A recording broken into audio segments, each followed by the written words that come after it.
Assalamualaikum warahmatullahi wabarakatuh. A'udzu billahi minasy syaithanir rajim. Bismillahirrahmanirrahim. Alhamdulillahi rabbil alamin wassalatu wassalamu ala asyrafil anbiya'i wal mursalin sayyidina Muhammadin wa ala alihi wa sahbihi ajma'in. Subhanaka la ilma lana illa ma 'allamtana innaka antal alimul hakim. Wa la hawla wa la quwwata illa billahil aliyyil azim. Rabbi shrah li sadri wa yassir li amri wahlul 'uqdatam min lisani yafqahu qawli wasaddid lisani wahdi qalbi bihaqqi nabiyyika Muhammad sallallahu alaihi wasallam. Allahumma aghnina bil ilmi wa zayyinna bil hilmi wa akrimna bit taqwa wa jammilna bil afiyah.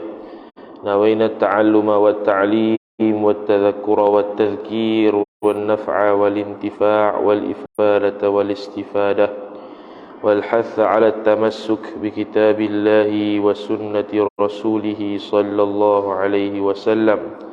ودعاء إلى الهدى والدلالة على الخير ابتغاء وجه الله مرضاته وقربه وثوابه سبحانه وتعالى آمين يا رب العالمين.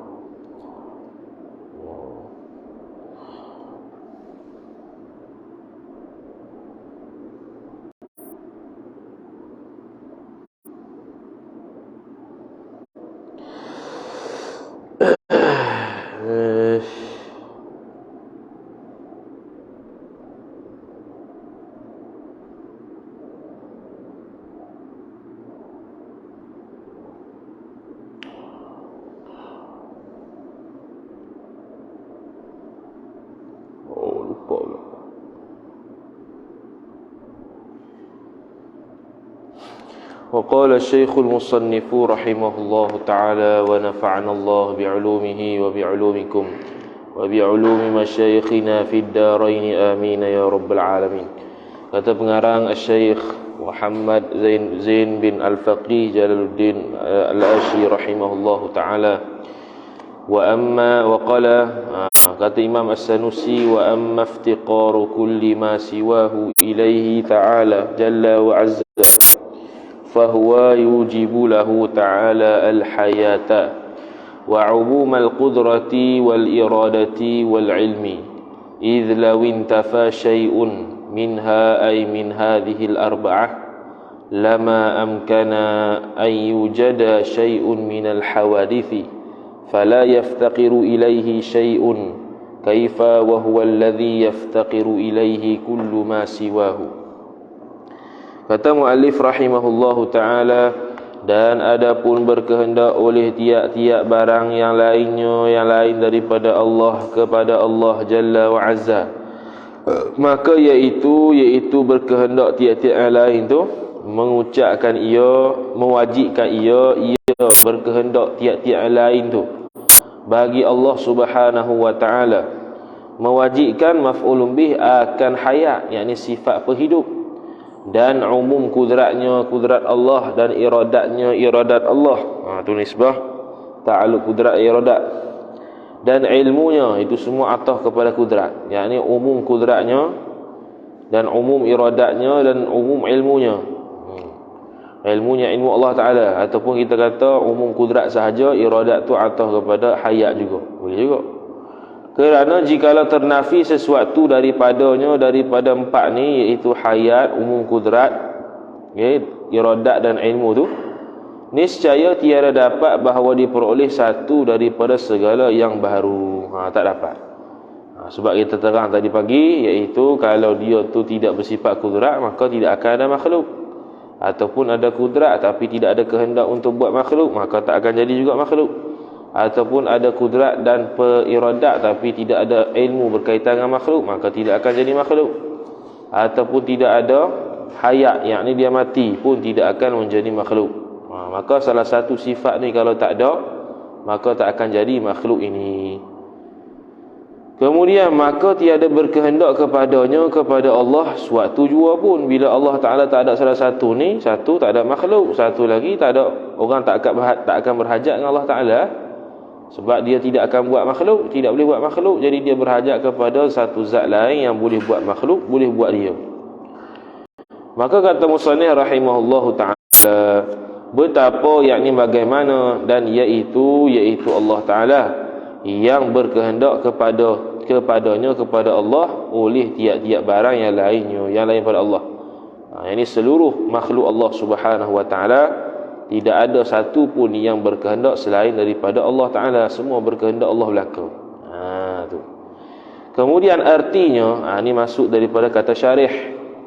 Artinya yakni makna kata Ummul Barahin ni, masuk pula yang empunya karangan, iaitu Muhammad bin Yusuf As-Sanusi rahimahullahu ta'ala, pada menyatakan barang yang masuk pada makna yang kedua. Makna yang kedua apa dia? Iaitu al-iftiqaru kullu ma siwah. Al-iftiqaru kullu ma siwahu ilaihi. Itu makna yang kedua. Daripada aqaid, daripada tambatan iman. Iaitu makna yang kedua, ialah berkehendak tiap-tiap barang yang lainnya, yang lain daripada Allah, kepada Allah. Itu makna yang kedua daripada yang pertama. Makna yang kedua daripada dua bahagi makna ketuhanan.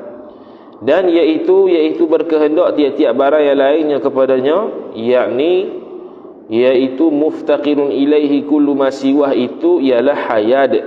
Hayat tu sifat penghidup. Dan umum kudrat, iaitu bertakluk Allah Ta'ala dengan kudrat secara umum. Dan umum iradat, jadi umum tu kena belaka. Umum iradat, umum kudrat dan umum ilmunya. Umum kudrat dari sudut seluruh mungkinat, umum iradat dari sudut seluruh mungkinat, umum ilmu dari sudut seluruh wajib, mustahil dan harus. Dan hayyun, hayyun ni ay hala kaunihi hayyan. Itu nombor dua disebut, kata dia, katanya dan hayyun ilah, yakni kaunuhu hayyan, dan qadiran ilah. Kenapa betul? Dan qadirun, yakni halaka, iaitu kaunuhu qadiran. Dan muridun, yakni kaunuhu muridan. Dan alim, iaitu kaunuhu aliman. Noktah. Maka ini mana? Hayat, ilmu, kudrat, iradat, hala kaunihi hayyan, hala kaunihi muridan, hala kaunihi qadiran, hala kaunihi aliman. Ini 8 ni, 28, ada 8 laka. Tu semua sifat iftikar. Daripada sifat wajib, sifat iftikarnya ada 8. Sekali ada satu lagi, wahdaniyah. Dan lawan daripada 8 ni pula 8 pula. Jadi maka jadilah perhimpunannya, perhimpunan 8 ini dan 8 itu jadi 16. 16. Ketahui olehmu, yakni wahai orang yang belajar, hi talib, tiada syak bahawa wajib berkehendak oleh tiap-tiap barang yang lainnya, yang lain pada Allah, kepada Allah Jalla wa Azza. Tiada syak makna yakin. Itu tiada syak bahawa Allah Ta'ala berkehendaknya, wajibnya berkehendak oleh tiap-tiap tu, melazimkan ia berkehendak oleh tiap-tiap barang yang lain tu akan umum kudratnya, kudrat Allah Ta'ala. Dan barang yang disebutkan serta umum kudrat, iaitu umum iradat, umum ilmu. Dan begitu juga sifat hayat. Kerana jika nafi suatu daripadanya, daripada 4 ataupun 8 tu, niscaya tiada dapat baginya, bagi Allah, menjadikan dan meniadakan, iaitu menjadikan makhluk kainat dan meniadakan kainat, seperti yang telah terdahulu bicara perkara tersebut. Kita dah bincang dah tadi pagi, berkaitan dengan sifat istighna. Lazim daripada habis kita bahas sifat istighna, maka yang baki-baki itu sifat iftiqar pula, muftaqirun ilaihi kullu ma adah. Apabila ada pekerjaan seperti yang demikian itu, apabila ada pekerjaan ni perkara lah, adalah pekerjaan ini perkara yang seperti demikian itu, demikian kata Allah Subhanahu wa ta'ala, mesti tidak boleh ternafi padanya salah satu bersifat tadi. Maka tiada berkehendak kepadanya, kepada Allah, suatu jua pun. Okey, maknanya yang demikian itu demikian kalau ternafi salah satu daripada 4 sifat tadi, maka tiada berkehendak kepadanya, kepada Allah, suatu jua pun. Sebab apa? Sebab Allah Ta'ala tidak ada sifat yang keseluruhannya muftaqirun ilaihi kullu ma adah.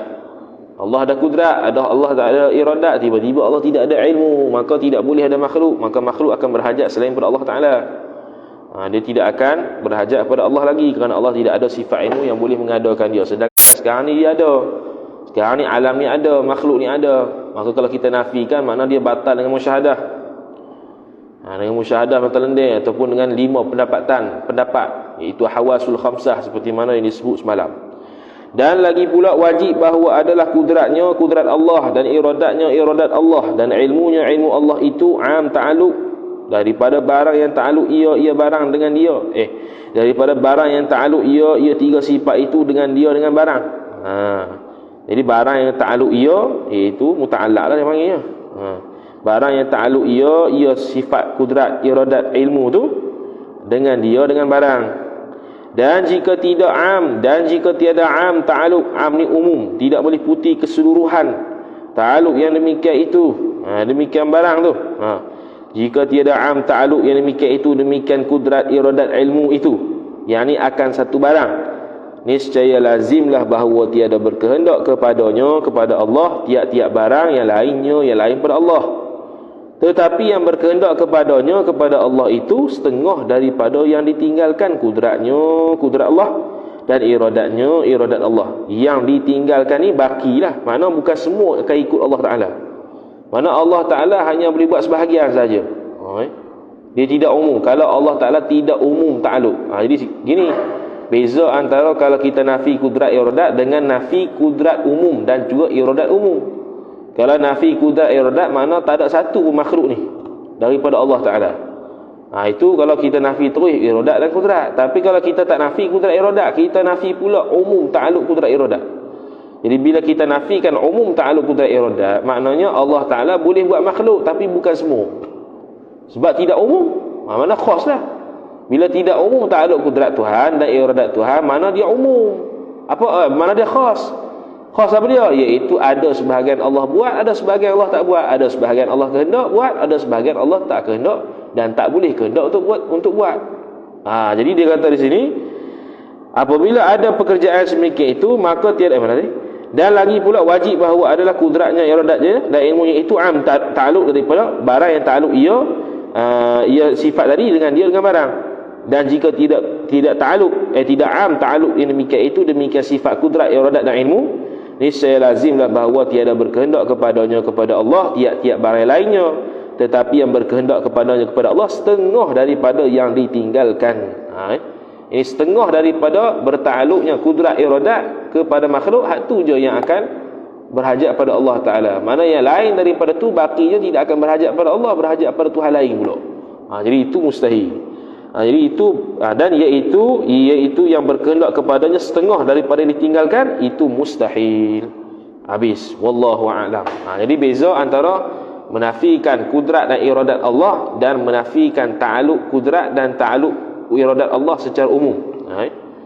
Beza menafikan sifat kudrat dan iradat itu sendiri, dan beza antara menafikan umum ta'aluk kudrat dan iradat. Menafikan kudrat dan iradat menunjukkan menafikan seluruh makhluk.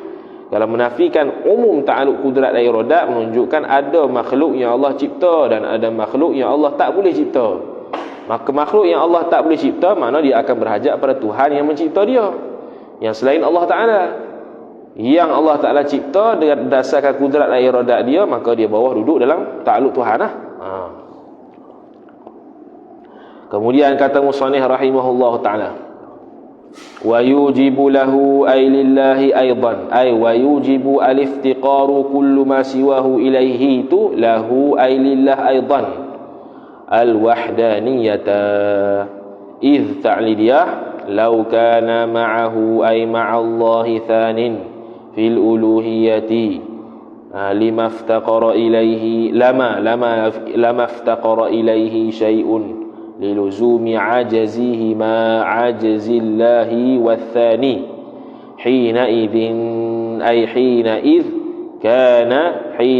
كان الله مع الثاني كيف وهو الله تعالى الذي يفتقر إليه أي إلى الله كل ما سواه أي سوى الله. Dan mewajibkan pula ia berkehendak oleh tiap-tiap yang lain kepada Allah, iaitu sifat muftaqirun ilaihi kullu ma siwa. Bagi Allah Ta'ala itu mewajibkan apa? Bagi akan wahdaniyah, iaitu sifat keesaan. Kerana apa? Kerana jikalau ada sertanya serta Allah Ta'ala itu yang menduai pada ketuhanan. Yang menduai mana syarik. Niscaya tiada berkehendak kepadanya, kepada Allah, oleh tiap-tiap barang yang lain. Lepas tu, ada yang berkehendak pada Allah, ada yang berkehendak pada Tuhan kedua. Sebab Tuhan kedua ada yang buat makhluk yang Allah tak buat. Allah pula buat makhluk yang Tuhan kedua tak buat. Jadi masing-masing ada pemerintahan dia. Jadi adalah sebahagian makhluk yang tak berhajat pada Tuhan, yang tak berhajat pada Allah. Makhluk yang dibuat oleh Tuhan yang kedua tak berhajat kepada Allah. Makhluk yang Allah buat pula tak berhajat pada Tuhan kedua. Lepas tu Allah tu pula berhajat kepada Tuhan yang kedua, apa yang dibuat oleh Tuhan kedua untuk memerintah ciptaan Tuhan yang kedua. Tuhan yang kedua pula berhajat kepada Allah untuk memerintah makhluk yang Allah Ta'ala cipta. Itu saling berhajat di situ. Jadi tidak boleh makhluk itu akan ada sedemikian.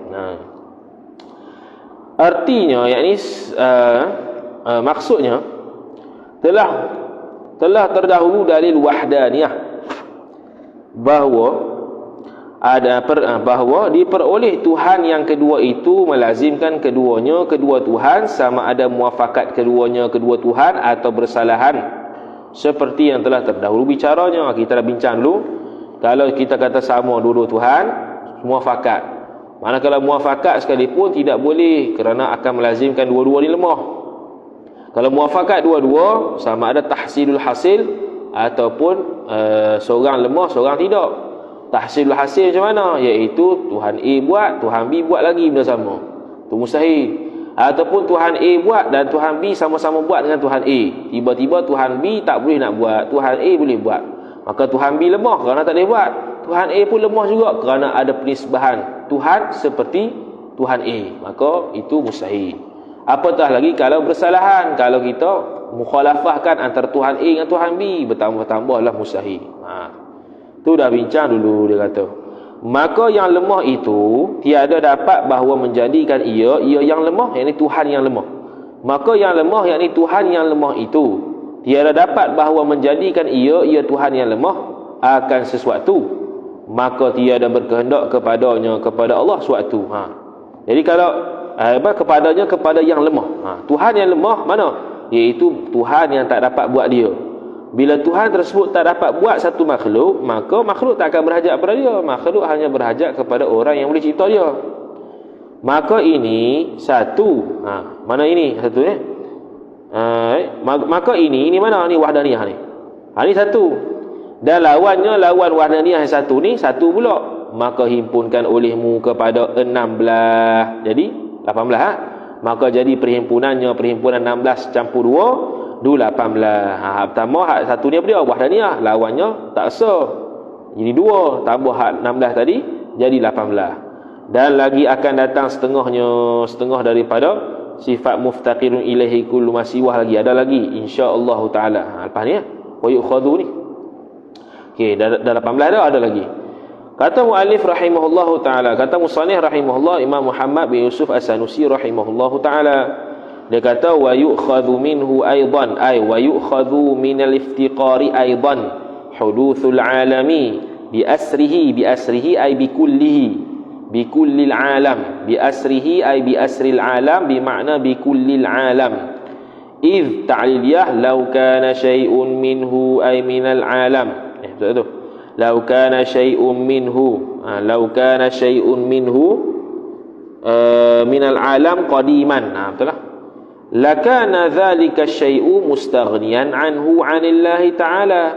Kaifa wa huwa ay wallahu ta'ala alladhi yajibu an yaftaqiru ilaihi ay ila Allahi kullu ma siwahu ay ma siwallahi. Nukta. Dan diambil, yakni diambil sini makna difahamkan daripada iftiqar pula, baharu alam, dengan sekalian alam. Mestilah semua alam ni baharu, tak boleh qadim. Kerana jikalau ada sesuatu daripadanya, daripada alam itu qadim, niscaya adalah sesuatu itu kaya ia sesuatu daripada Allah Ta'ala. Kaya mana tak berhajat pada Allah. Jadi kalau ada satu benda saja yang qadim, mana benda qadim tak akan berhajat pada Allah. Kerana Allah pun qadim, dia pun qadim. Buat apa nak berhajat pada Allah? Kalau Allah Ta'ala qadim, dia pun qadim, jadi dia tidak berhajat pada Allah cipta dia. Dia pun lebih kurang macam Tuhan. Kerana jika ada sesuatu daripadanya, daripada alam itu qadim, niscaya adalah sesuatu itu, sesuatu yang qadim tu kaya, yakni tak berhajat ia sesuatu yang qadim daripada Allah Subhanahu wa taala. Nukta. Betapa yakni macam mana begitu, dan iaitu yakni padahal iaitu Allah Taala wajib bahawa berkehendak, yakni wajib pada akal berkehendak kepadanya, kepada Allah, oleh tiap-tiap barang yang lainnya yang lain pada Allah. Jadi tak akan adalah satu benda yang qadim, bahkan semuanya baharu. Bila baharu, Allah Ta'ala pun mencipta dia, tidak ada satu pun yang terlepas daripada ta'aluk kudrat Tuhan dan iradat Allah Ta'ala. Tu. Jadi ada kaitan juga dengan ta'aluk kudrat tu. Dia buat bahawasanya masuk juga dalam iftiqa ini ialah huduthul alam, kerana mustahil akan berlakunya qadim alam. Artinya, ni daripada syarih, yakni maksudnya telah diketahui dengan dalil pada barang yang terdahulu. Telah diketahui dalil pada barang yang terdahulu. Nombor 3 tadi tak baca lagi. Katanya, kata mu'alif, ada muafakat keduanya kedua Tuhan, atau bersalahan keduanya kedua Tuhan. Noktah. Adapun yang pertama, yakni ada muafakat keduanya, maka dari kerana bahawasanya lazim atasnya tahsilul hasil, lazim atasnya atas muafakat yang kedua tahsilul hasil. Tahsil hasil dari sudut mana? Dari sudut Tuhan A dah buat langit, Tuhan B pula buat lagi. Itu tak boleh. Atau keadaannya, keadaan Tuhan tu bekas yang zat itu. Atau keadaannya tu kena pada bekas dah. Keadaannya, keadaan bekas yang bekas yang zat. Bukan bekas yang zat, bekas yang satu. Bekas yang satu ikut kan? Bekas yang satu itu dua bekas, yakni satu benda yang berbekas itu diberi bekas oleh dua benda. Itu pun takdir kalau Tuhan itu bersamaan muafakat, iaitu Tuhan A dengan Tuhan B dua-dua buat benda sama. Jadi akan berlaku apa? Akan berlaku Tuhan salah satunya tidak akan mampu buat, Tuhan yang satu lagi mampu buat. Tuhan yang tak mampu buat lemah, Tuhan yang mampu buat juga lemah, kerana ada nisbah ketuhanan dengan orang lain. Dan adapun yang kedua, iaitu bersalahan keduanya, dua-dua tak muafakat, maka dari kerana bahawasanya lazim atasnya atas Allah, atas Tuhan tersebut berlawan, maka jadilah keduanya, kedua Tuhan itu lemah, dan itu lemah tu mustahil. Noktah. Habis. Jadi ada dua muafakat Tuhan dengan bercanggah dua Tuhan. Jadi bercanggah dua Tuhan lagi zahir, dua-duanya lemah. Kalau Tuhan A nak buat alam, Tuhan B tak mau buat alam, dah alam jadi apa? Jadi ke tak? Jadi lagi-lagilah bercanggah. Habis. Artinya, yakni maksudnya telah diketahui dengan dalil pada barang yang terdahulu bahawa sebarang yang sabit pada qidamnya, qidam Allah itu mustahil adamnya, adam Allah. Ketahui bahawasanya qidam Allah Ta'ala menyebabkan kita mengatakan mustahil Allah tiada. Jika ada sesuatu daripada alam itu qadim, telah ketahui dengan dalil pada barang, dengan dalil pada barang yang terdahulu bahawa sebarang yang sabit pada qidamnya. Okey. Barang yang sabit pada qidamnya barang. Itu kena pada umum. Ini buat kaedah. Kita tahu kata sesuatu kalau kita sabitkan qidam mustahil akan tiada. Jika ada sesuatu daripada alam itu qadim, niscaya adalah ia alam itu wajib wujudnya. Gitu. Tiada menerima oleh adam. Jadi kaedah umumnya kalau benda tu qidam pasti tidak akan menerima tiada. Lepas tu kita pergi ke alam pula. Kalau alam ni qadim, pasti dia ini wajib wujud. Mesti dia ada sejak azali, dan dia tidak boleh menerima oleh adam, oleh tiada. Sama ada tiada itu adam lahiq atau adam sabiq. Adam ni ada dua, adam sabiq, adam lahiq. Adam sabiq, adam terdahulu, adam lahiq, adam terkemudian. Dan jika ada ia alam itu tiada menerima oleh adam, tiada didahulu dan tiada kemudian. Jika ada ia alam tiada menerima oleh adam, dari sudut tiada dahulu atau tiada kemudian. Tiada dahulu tu dia panggil adam sabiq, tiada kemudian itu dia panggil adam lahiq. Jadi kalau alam ini dari sudut dulunya pun tak ada, dulunya pun tidak menerima adam, selepasnya yakni selepas wujud pun tidak menerima adam, maka dia panggil qadim. Kemudian niscaya tiada berkehendak alam itu kepada menjadikan alam, kerana dia qadim. Bila qadim tidak menerima tiada, sama ada tiada itu lahiq atau sabiq, maka dia tak berhajat pada Tuhan. Bila tak berhajat pada Tuhan, betapa ini macam mana kita kata gitu. Dan yakni sedangkan tiap-tiap barang yang lain berkehendak ia tiap-tiap barang yang lain kepada Allah. Sempurna berkehendak, yakni berkehendak ia kepada Tuhan yang sempurna berkehendak, yakni sempurna berkehendak. Bukan gini barang yang lain berkehendak ia barang yang lain kepada Allah sempurna berkehendak, yakni akan sebagai sempurna berkehendak. Itu mafhum mutlak. Sempurna berkehendak tu mafhum mutlak bagi berkehendak, dengan makna tu benda selain Allah Taala berkehendak sungguh-sungguh. Semua benda secara sempurna berkehendak pada Allah. Tidak ada satu pun yang terlepas daripada kehendak kepada Allah Ta'ala. Semua akan kehendak pada Allah. Tidak ada satu pun makhluk yang tidak akan berkehendak pada Allah. Bahkan semuanya akan berkehendak kepada Allah Subhanahu wa Ta'ala. Maka wajiblah baharu tiap-tiap barang yang lain daripada Allah Subhanahu wa Ta'ala. Maka wajiblah baharu. Bila sabit begitu, maka wajiblah baharu tiap-tiap barang yang lain daripada Allah. Maka tidak akan sabitnya qidam bagi selain Allah Subhanahu wa Ta'ala. Kemudian masuk lagi kata musannif rahimahullahu ta'ala, wa yu'khadhu minhu ay minal iftiqari kullu ma siwahu ilaihi, juga aidan alla ta'thira li syai'in minal kainati fi atharin ma wa illa lazima ay yastaghniya dhalikal atharu عن مولانا جل وعزا وهو الذي يفتقر إليه أي إلى الله كل ما سواه أي كل ما سوى الله عموما وعلى كل حال هذا إن قدرت إن شاء من الكائنات يؤثر بطبعه وإما إن قدرته مؤثرا بقوة جعلها الله تعالى فيه أي في شيء kama yaz'amuhu kathirun minal juhalati. Ini apa? Minal jahalati ke apa? 367.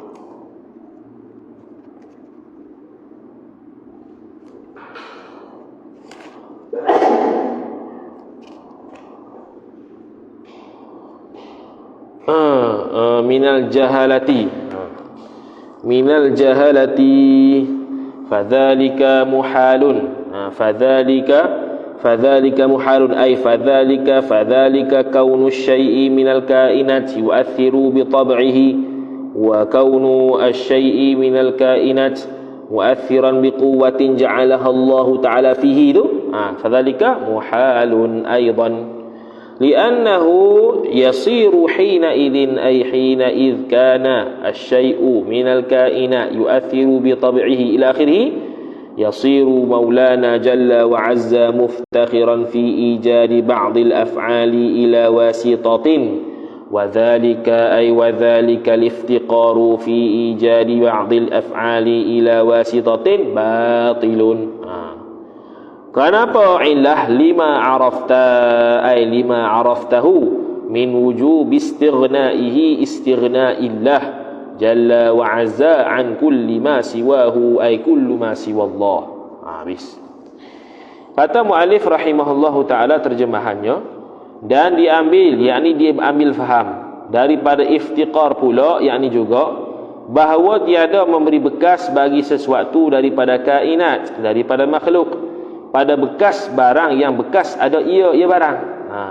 Pada bekas barang bekas ada ia barang.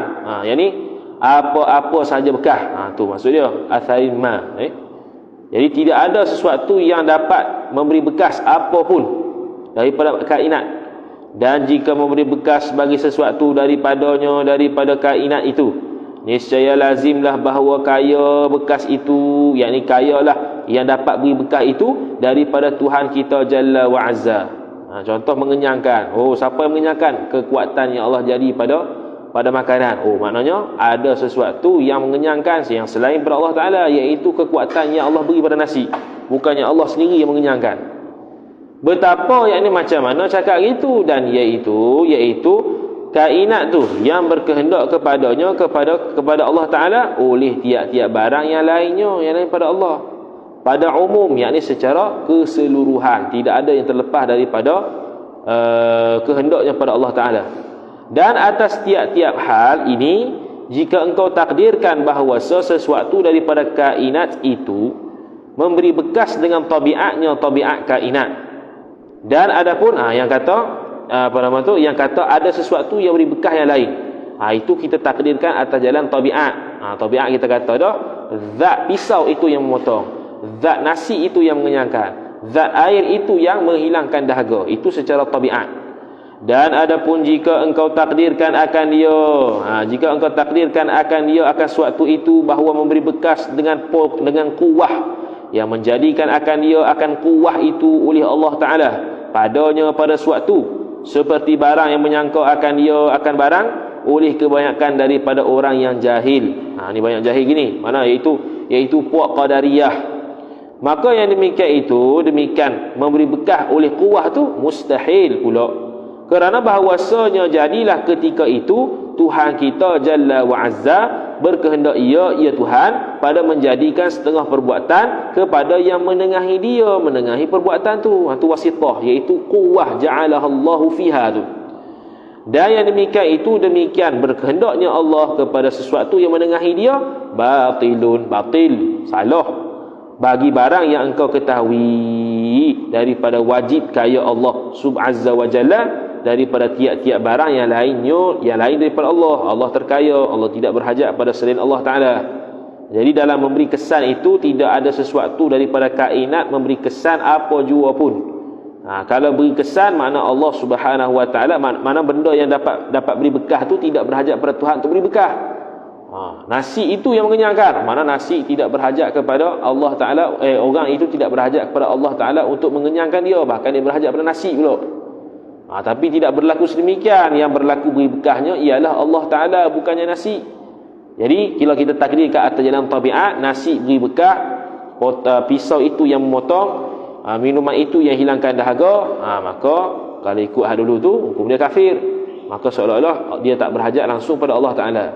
Jadi kalau kita takdirkan dari sudut kuwah yang dijadikan Allah Ta'ala yang beri bekah pula, seolah-olah Allah Ta'ala berhajat kepada wasitah yang menengahi antara kesan bekahnya yang berlaku dengan perbuatan Allah Ta'ala. Allah Ta'ala berhajat pula pada wasitah tadi untuk memberi bekas kepada perkara yang nak diberi bekas oleh Allah Ta'ala. Jadi Allah Ta'ala nak suruh mengenyangkan, tapi Allah Ta'ala tak mampu untuk mengenyangkan. Dia letakkan kuwah yang dijadikan dia untuk kenyangkan dia. Dia tak mampu untuk menghilangkan dahaga seorang tu, dia pun letakkan kuwah yang dijadikan kepada minuman tu boleh menghilangkan dahaga dia. Itu dia panggil adanya wasilah, wasitah pada perbuatan Allah Subhanahu wa Ta'ala. Itu umul barahim. Kemudian artinya, yakni maknanya, ni tuan hidayah itu hidayah pula. Tiada syak bahawasanya nyasaan jikalau keluar satu mungkin, barang mungkin ada ia barang, yakni apa-apa saja mungkin daripada kudrat Allah Subhanahu wa Ta'ala, niscaya tiadalah ada mungkin itu berkehendak kepada Allah Ta'ala. Tiada syak bahawasanya jikalau keluar satu mungkin, barang mungkin ada ia, yakni mana-mana mungkin daripada kudrat Allah Ta'ala, niscaya tiadalah ada mungkin itu berkehendak kepada Allah Ta'ala, tetapi hanya sahaja berkehendak ia kepada yang menjadikan ia akan dia. Tiada syak bahawasanya jikalau keluar satu mungkin, keluar makna tak bertakluk dengan kudrat Tuhan lah. Jadi kata tiada syak, yakni pasti bahawasanya jikalau keluar satu mungkin, barang mungkin ada ia, yakni mana-mana mungkin yang keluar daripada kudrat Tuhan. Mana satu mungkin ni tak dibuat Allah, yang lain dibuat Allah Ta'ala, hak satu ni je tak dibuat Tuhan. Kalau ada begitu, niscaya tiadalah ada mungkin itu berkehendak pada Allah, yakni mungkin yang keluar daripada kudrat Tuhan tu tak berkehendak daripada Tuhan, tetapi hanya sahaja berkehendak ia satu mungkin yang barang ada ia tu kepada yang menjadikan ia yang akan satu mungkin yang keluar daripada kudrat Tuhan tu. Jadi ada kalau satu perkara mungkin daripada makhluk yang keluar daripada kudrat Tuhan. Dengan mana tidak bertakluknya kudrat Tuhan kepada dia, maka dia tidak berhajat kepada Allah Ta'ala lagi. Dah tu dia hanya berhajat kepada Tuhan yang menciptakan dia. Dia tidak bergantung pada kudrat Tuhan dah. Dia bergantung pada kudrat orang lain pula. Betapa yakni macam mana sah kita kata gitu. Dan yakni padahal tiap-tiap barang yang lainnya lain daripada Allah berkehendak kepada Allah sehabis-habis kehendak. Tu yang tadi kata sempurna kehendak. Yang ni semua akan kehendak pada Tuhan, tidak ada yang lain. Tiba-tiba kita kata ada satu benda makhluk yang keluar, yang bebas daripada takluk kudrat Tuhan, itu mustahil. Habis. Dan dengan ini, dengan kata tidak boleh, mustahilnya ada satu mungkin keluar daripada kudrat Tuhan, dengan ini batallah mazhab Qadariyah yang mengata mereka itu Qadariyah dengan memberi bekas kudrat yang baru pada segala perbuatan yang ikhtiariyah. Ini Qadariyah. Jabariyah lain. Jabariyah dia kata makhluk tidak ada usaha ikhtiar langsung. Allah belaka. Itu pun tak boleh, fasik juga. Kerana sabit dalam Quran dan hadis kita ni ada usaha ikhtiar. Tiba-tiba kita kata tak ada usaha ikhtiar. Jabariyah. Itu Jabariyah. Jabariyah mengatakan kita ni ibarat bulu yang berterbangan. Kalau Allah Ta'ala kata kiri lah, kanan lah, dalam keadaan kita tidak usaha ikhtiar, tidak ada sabit usaha ikhtiar, itu mustahil. Qadariyah pula dia kata ada usaha ikhtiar, dan usaha ikhtiar kita itu yang beri bekas. Kudrat kita yang Allah Ta'ala beri itu yang kita boleh beri bekas. Dia macam Tuhan, iaitu Allah Ta'ala boleh beri bekas, kita pun boleh beri bekas. Macam mana kita boleh beri bekas? Kerana Allah Ta'ala memberikan kepada kita kudrat untuk kita boleh beri bekas pada perbuatan kita. Itu Qadariyah. Qadariyah Mu'tazilah. Ada kalanya mubasyarah, yakni ada kala memberi bekas kudrat yang baru tu secara mubasyarah, secara langsung. Tengok nombor satu, katanya mubasyarah. Arti mubasyarah bersentuh-sentuhan. Mubasyarah. Kita ambil contoh tendang bola. Tendang bola, kita guna kaki pergi ke bola tu, tendang tu mubasyarah. Jadi siapa yang beri bekas pada tendangan tersebut? Kita sendiri, kata Qadariyah. Kita sendiri, kerana kekuatan yang Allah Ta'ala beri dah pada kaki, dengan kekuatan itulah kita beri bekas pada tendangan tersebut. Kita lah yang menendang secara mubasyarah. Menendang secara mubasyarah. Kemudian bola tu pun gi tu dia panggil tawallud. Itu beranak. Tu yang pertama. Dia kata mubasyarah. Mari. Secara mubasyarah. Seperti gerak tangan umpamanya. Gerak tangan mubasyarah. Kita gerak kaki untuk tenang bola, mubasyarah. Kemudian umpamanya, dan ada kalanya memberi bekas kudrat yang baru tu tawallud ni beranak seperti gerak sesuatu yang pada tangan. Kita gerak tangan, gerak sesuatu pula yang pada tangan. Mana cincin?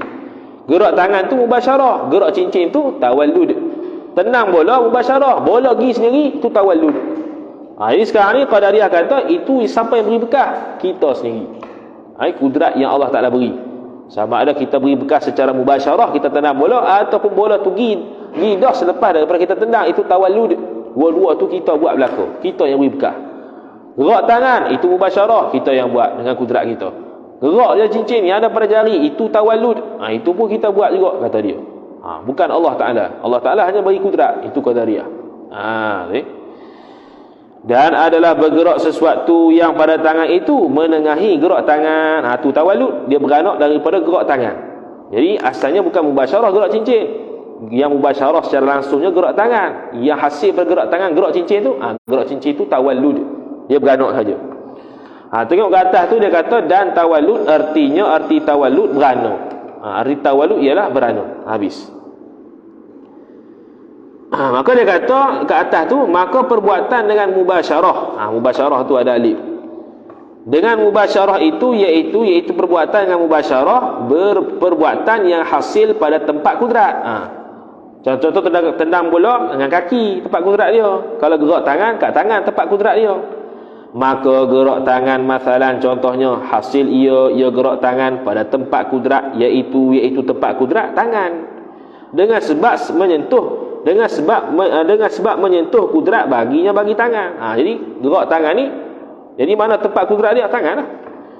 Dan perbuatan dengan tawallud itu iaitu pada perbuatan yang hasil tiada pada tempat kudrat, seperti gerak cincin. Tempat kudrat tadi tangan, kita gerak tangan. Jadi tangan itu gerak secara mubasyarah. Lepas tu gerak pula cincin yang ada di tangan, itu gerak secara tawalud, bukan mubasyarah. Maka cincin itu tiada kudrat padanya pada cincin, dan geraknya gerak cincin itu beranak ia lahir ia gerak cincin, yakni jadi ia gerak cincin daripada gerak tangan jua. Jadi beranak dengan makna jadi. Gerak tangan itulah menyebabkan geraknya cincin. Jadi Quradah kata gitu. Kita usaha untuk gerak tangan, Allah menggerakkan tangan dan Allah menggerakkan cincin. Itu ada sunnah. Dan batal pula madhab falasifah, puak falsafah pula, yang mengata mereka itu falasifah dengan memberi bekas sekalian falak. Seperti matahari mewarnakan akan sekalian warna yang pada buah kayu, daripada merah dan kuning dan kelabu dan lainnya. Dia kata matahari yang buat, yang mewarnakan warna tu, yang mewarnakan warna buah tu, matahari yang buat. Itu puak falsafah. Dia kata falak yang beri bekas. Tengok nombor 2, katanya, kata muallif falasifah, mereka tu satu kaum daripada kufar Rum, daripada ahli Yunan, Yunani itulah. Dan kepala, yakni ketua mereka itu falasifah ialah filosof. Berkata ia filosof dengan sedia ruh, yakni dia kata ruh tu qadim, dan alam, yakni alam tu qadim. Dibangkitkan Nabi Musa pada zaman mereka itu ahli falsafah, filosof tu. Maka menyeru ia Nabi Musa akan mereka itu puak-puak falsafah kepada syariat Musa. Maka enggan mereka itu falasifah. Mereka tak mau ikut Nabi Musa. Dan apa tu? Enggan mereka itu apa tu? Tak titik belaka.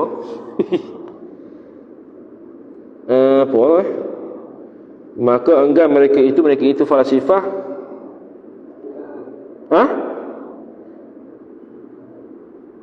Dan takabur mereka itu falasifah. Dan berkata mereka itu falasifah, kami terkaya, ini tak berhajat daripada engkau Musa. Maka bahawasanya kami berkata seperti barang yang engkau berkata. Aku berkata, aku boleh kata apa yang kamu kata. Dan lebih lagi kami atas engkau, kami lagi lebih pada engkau, kerana bahawasanya kami tiada mengharus kami akan sembelih akan binatang bersalahan kamu. Dia kata dia lebih mulia daripada Nabi Musa. Nisbah mana? Nisbah kami ni tak sembelih binatang, kamu ni syariat kamu mengatakan boleh sembelih binatang. Kamu ni lebih teruk daripada kami. Dia kata gitu. Jadi Nabi Musa dibangkitkan pada zaman puak-puak falsafah ni. Dan memberi bekas sekalian illah seperti bergerak tangan, maka menjadikan mereka itu falasifah, illah yang memberi bekas pada gerak cincin. Falasifah mengatakan bahawasanya yang beri bekas tu illah. Jadi dia falasifah ni ada illah maklum, sebab musabab. Jadi yang beri bekas tu apa dia? Illah. Jadi yang memberi bekas sekalian illah seperti contohnya bergerak tangan, maka menjadikan mereka itu falasifah illah, iaitu gerak tangan itu sebagai illah, sebagai sebab yang memberi bekas pada gerak cincin, yakni secara tabiat. Secara tabiat illah maklul lah. Bila tabiatnya illah maklul, dia ada kaitan illah maklul, bukannya tabiat, silap-silap. Illah maklul. Tabiat tu perlu syarat dan manik. Illah maklum ni tanpa perlu syarat, ternafi manik, tanpa perlu yang sedemikian. Seperti mana semalam petang kita hurai dah. Beza antara illah maklum dan tabiat. Jadi falasifah kata, illah maklum yang beri bekas, bukannya tabiat. Jadi bila kata illah yang beri bekas, tidak perlu kepada syarat, tidak perlu kepada ternafi manik. Tu. Dan memberi bekas sekalian illah, dan batal pula madhab tabai'iyin. Ni baru tabiat. Yang mengata mereka itu tabai'iyin dengan memberi bekas sekalian tabiat. Bila tabiat, mana dia perlu kepada syarat dan ternafi manik. Seperti makanan mengenyangkan. Makanan mengenyangkan, syarat dia apa? Syarat dia mestilah makanan tersebut sampai ke dalam mulut. Ini contohlah tu. Dan air memuaskan dahaga, dan sikin iaitu pisau mengerat, dan kain menutupi aurat dan lainnya. Jadi dia kata dari sudut tabiat makananlah yang mengenyangkan, dari sudut tabiat airlah yang memuaskan, dari sudut tabiat sikin itu, pisau itu yang mengerat. Habis. Itu jadi ada banyak tu. Puak falasifah, puak qadariyah, puak tabai'iyyin. Itu semua ternafi dengan kita mengatakan bahawasanya satu benda mungkin pun tak beri bekah. Bermula mereka itu puak tabai'iyyin. Pada i'tiqad mereka itu bukan. Betul tu. Bermula mereka itu secara umum, mereka itu falasifah tabi'iyyin tu. Pada i'tiqad mereka itu falasifah dan tabai'iyyin akan memberi bekas. Pada i'tiqad akan memberi bekas segala pekerjaan itu. Bersalah-salahan pula. Dia kata mereka itu pada i'tiqad mereka itu falasifah dan tabai'iyyin akan memberi bekas segala pekerjaan, segala perkara itu bersalah-salahan beza. Kalau falasifah melalui illah ma'lul, kalau tabai'iyyin melalui tabiat. Tu dansanya telah terdahulu bicara yang tersebut pada lawan sifat wahdaniyah, iaitu wahdaniyah dari sudut perbuatan lah. Wahdaniyah dari sudut perbuatan lah. Allah Ta'ala esa. Bila Allah Ta'ala esa, tidak berhajat kepada satu benda lain yang beri bekas selain Allah Ta'ala. Betul marilah pembahasan tabai'iyyin, tabiat dan juga illah ma'lul. Maka sonyo nyatalah bagimu bahawasanya kata orang yang berkata memberi bekas dengan tabiatnya itu batal ia dengan berkehendak tiap-tiap barang yang lainnya kepadanya. Maka sebenarnya nyatalah bagimu bahawasanya kata orang yang berkata, qalal qailu, kata orang yang berkata, kata apa? Memberi bekas dengan tabiatnya itu batal ia yang memberi bekas dengan tabiat. Dengan berkehendak macam mana batal? Dengan yakni melalui berkehendaknya tiap-tiap barang yang lainnya lain pada Allah kepada Allah. Dia kata, ada orang kata tabiat ni batal sebab semua benda yang selain Allah berhajat pada Allah saja. Kerana bahawasanya sya'an, jikalau adalah memberi bekas dengan tabiat suatu pada barang yang menyertai ia bekas akan dia akan barang. Niscaya lazimlah berkehendak yang menyertai itu kepada barang. Dan kaya ia barang daripada Allah Ta'ala yang demikian itu. Titik. Dan kaya ia barang daripada Allah Ta'ala. Noktah. Yang demikian kaya dia daripada Allah mustahil. Noktah. Jadi dia kata tabiat, ada orang berkata tabiat itu mustahil, tabiat itu tidak boleh, batal. Sebab apa? Sebab semua benda selain Allah Ta'ala berhajat kepada Allah Subhanahu Wa Ta'ala. Kerana kalau kita kata ada sesuatu yang beri bekas dengan tabiat, mesti ada yang menyertai dia baru boleh beri bekas. Mana contoh makanan nak beri bekas pada mengenyangkan, maka makanan itu mesti masuk dalam mulut. Minuman nak beri bekas pada menghilangkan dahaga, maka air tersebut mesti masuk dalam mulut. Niscaya lazimlah berkehendak yang menyertai itu kepada suatu barang yang beri bekas tu. Dan kaya ia yang beri bekas, kaya ia yang beri bekas dengan tabiat tu daripada Allah Ta'ala. Jadi dia tidak berhajat pada Allah Ta'ala. Dia berhajat pada nasi pula untuk mengenyangkan dia, berhajat pada minuman pula untuk menghilangkan dahaganya, berhajat kepada sikin iaitu pisau pula untuk memotong dia. Tak berhajat dah pada Allah, kerana mereka tu boleh beri bekas dengan tabiat. Maka hak tu mustahil. Kerana wajib berkehendak tiap-tiap barang yang lainnya lain pada Allah kepada Allah. Dia ulang itu ya, iftiqaru kulli ma siwah. Dan adapun orang yang berkata ia bahwasanya memberi bekas ia suatu tu dengan kuah, tadi dengan tabiat. Ni kalau dengan kuah pula yang menjadikan akan dia akan kuah oleh Allah Ta'ala padanya pada suatu, maka batal ia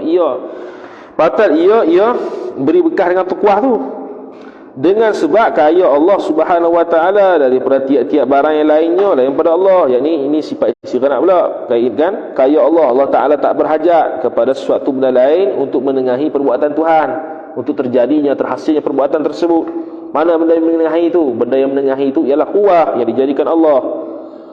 Kerana bahawasanya sya'an, jikalau pekerjaan seperti barang yang disangka kebanyakan orang yang jahil, niscaya lazimlah jikalau ada pekerjaan ini perkara seperti barang yang disangka kebanyakan orang yang jahil. Apa dia? Orang yang jahil tadi dia kata banyak yang menyangka kuah yang dijadikan Allah yang beri bekas, bukannya Allah Ta'ala sendiri.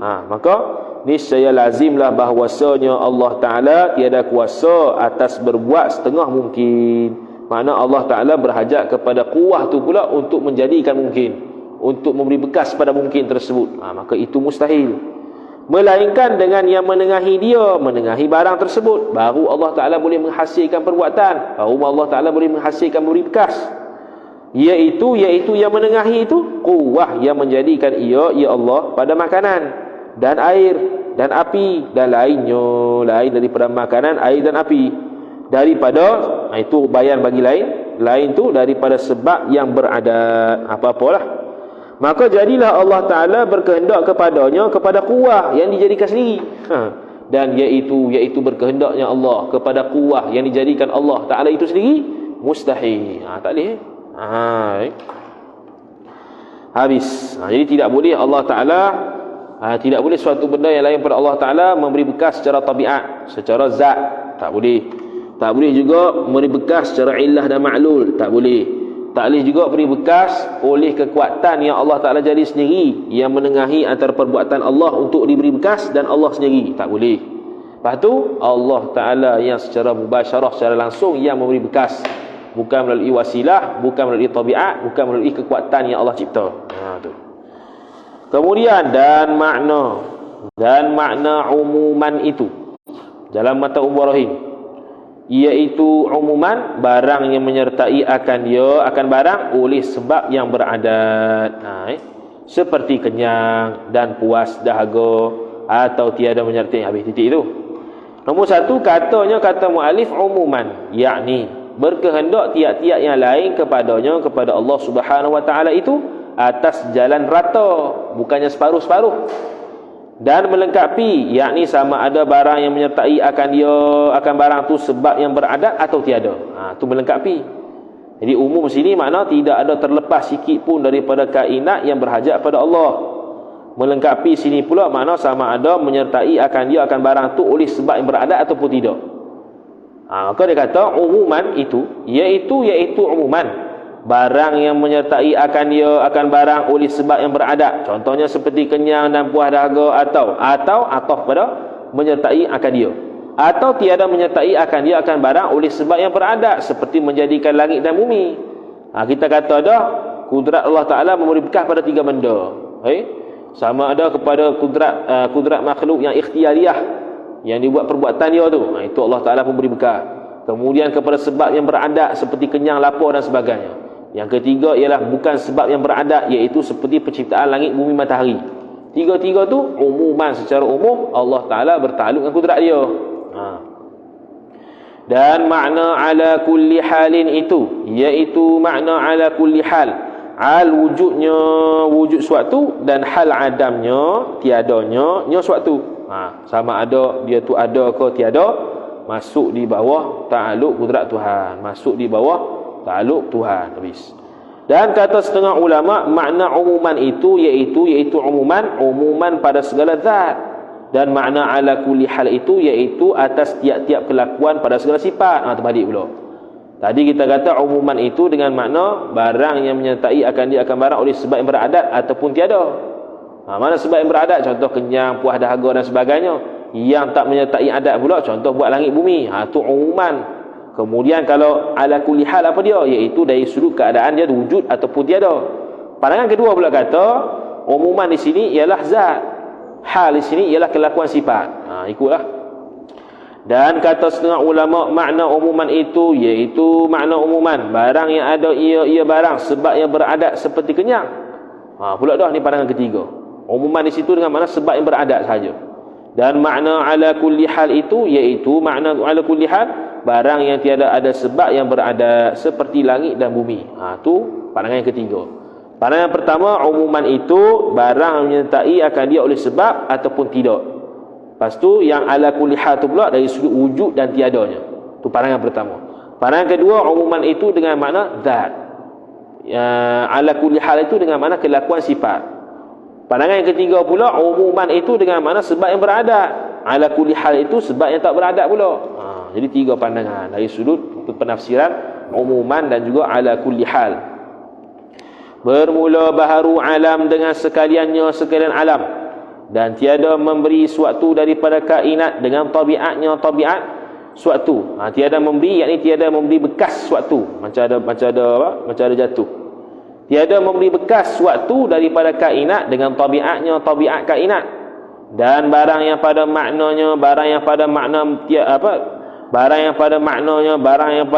tiada memberi bekas suatu daripada kainat tu. Maka ini baharu alam dengan sekaliannya, dan tiada memberi bekas suatu daripada kainat dengan tabiatnya, dan barang yang pada maknanya mana tabiat. Nya tu kena pada tabiat. Barang yang pada makna tabiat apa dia? Iaitu illah ma'lul, quwwah yang dijadikan Allah. Gitu. Itu makna selari dengan tabiat. Maka ini dua dia begini. Maka ini mana? Maka ini dua. Mana ini dua? Iaitu pertamanya baharu alam. Baharu alam dengan sekaliannya. Satu.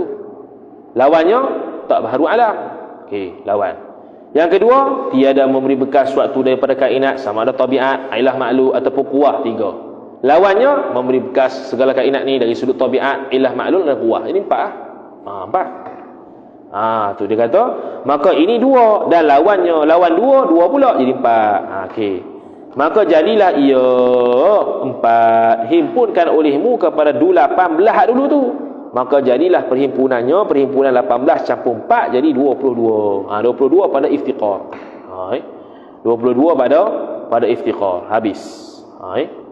22 pada iftiqar, 26 pada istighna.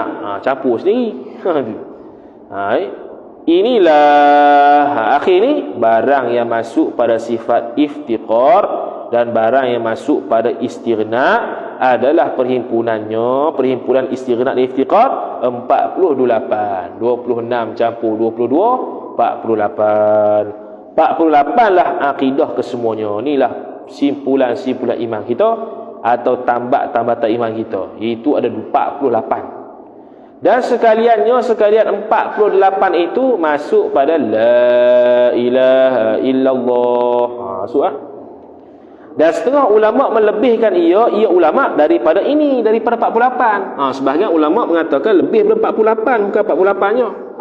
Tetapi meskipun begitu, yang disebut 48 ni memadalah ia yang disebut kerana perkataan yang empunya karangan, iaitu Imam Muhammad bin Yusuf As-Sanusi. Tiada ia empunya karangan melebihkan atas barang yang sudah aku sebutkan ini, yakni tak lebih daripada 48. Imam Sanusi sebut 48-nya, dia tak lebih daripada 48. Walaupun ada ulama lain yang kata lebih daripada 48. Tak apalah, ni pun dah memada. Arti mana? Sekejap. Empunya karangan tiada ia melebihkan atas barang yang sudah aku sebutkan ini. Arti kata perkataan yang empunya karangan, iaitu pada matan Ummul Barahin. Artinya perkataan yang empunya karangan tu di mana? Di matan Ummul Barahin. Ummul Barahin dia sebut 48-nya, ulama lain sebut ada lebih daripada 48. Aku pun sebut kada yang disyarah kat Ummul Barahin. Jadi memada dah la ilaha illallah itu. Pada la ilaha illallah tu ada 48 akidah berkaitan ketuhanan. Belum masuk lagi Muhammad Rasulullah. Baru la ilaha illallah saja sudah ada istighna dan iftiqar. Istighna 26, iftiqar 22. Campur 2, 48. Habis. Wallahu alam. Rehat sebentar. Ada soalan? Bukan tak ada soalan, tak tahu nak bagi soalan. Ada soalan? Orang live. Saudara, tanya saudara. Kan tak ada kot. Tanya. Tanya ya. Ada? Faham lah kau? Jangan sikit-sikit. Apa yang tak faham?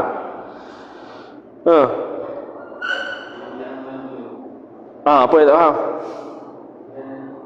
Elah maklul. Tu yang kita buat contoh. Dia buat contoh. Gerak jari, gerak cincin. Gerak jari, elah. Gerak cincin, maklul. Elah ni sebab, maklul ni musabab.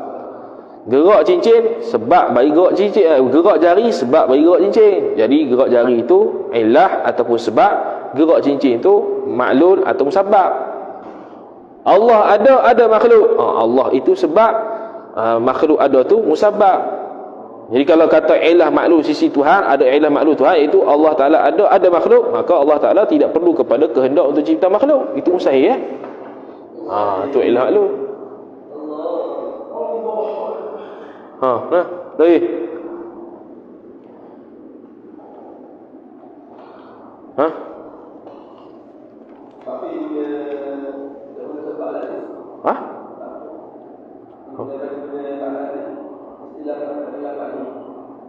Dalam bahasa Arab ilah. Kenapa tak guna sebab? Guna ilah. Dah diguna istilah falsafah, falsafah guna ilah, dia tak guna sebab. Ilah ada 4 dah lah baca falsafah. Tak payah ya. Ilah. Biasa kalau bahasa dia guna sebab Sudah? Kalau bahasa dia biasa guna sebab apa? Siapa yang guna sebab? Boleh ya. Semua dia guna istilah falsafah. Falsafah guna ilah maklul.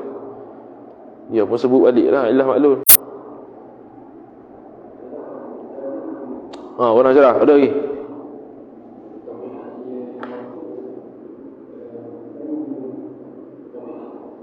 Tabiat tu macam mana? Tabiat beza dengan ilah maklul. Tabiat ni ada syarat ternafi manik. Contohnya kita kata Allah Ta'ala ada alam, tapi dengan syarat Allah Ta'ala itu bersifat dengan sifat ketuhanan dan ternafi manik. Manik ni apa? Iaitu tidak ada Tuhan yang lain selain Allah Ta'ala. Itu puak tabi'iyun. Jadi kalau kita kata ada Allah, ada makhluk, dengan sebab sabit syarat ternafi manik pada Tuhan tu, mana Allah Ta'ala tidak perlu ada kehendak untuk buat alam pun ada juga. Tabi'iyun tu tabiat. Tabiat ni dia ada syarat ternafi manik. Contoh sentuh api kepada kertas, itu syarat untuk membakar. Asalkan ternafi manik. Apa manik dia? Iaitu kertas tu basah. Jangan kertas tu basah. Jangan kertas tu basah kemudian bersentuh api dengan kertas, maka terbakar dah. Itu tabiat. Kalau ilah maklul lain. Ilah maklul tak payah syarat ternafi manik tu. Jadi seolah-olah yang beri bekas tu tabiat dia, tabiat api. Jadi itu mustahil. Siapa yang mengiktikadkan tabiat api itu kafir. Siapa yang mengiktikadkan tabiat api yang beri bekas menghanguskan, kafir. Tapi siapa yang menghanguskan? Allah Ta'ala. Hak tu hanya usaha ikhtiar. Tu makhluk tidak beri bekas walaupun api. Walaupun kekuatan yang Allah jadi pada api, tak beri bekas. Yang beri bekas Allah Ta'ala. Lagi?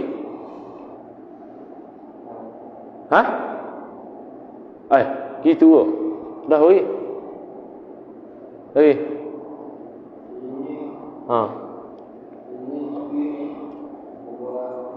Ialah tabiat. Kena kepada?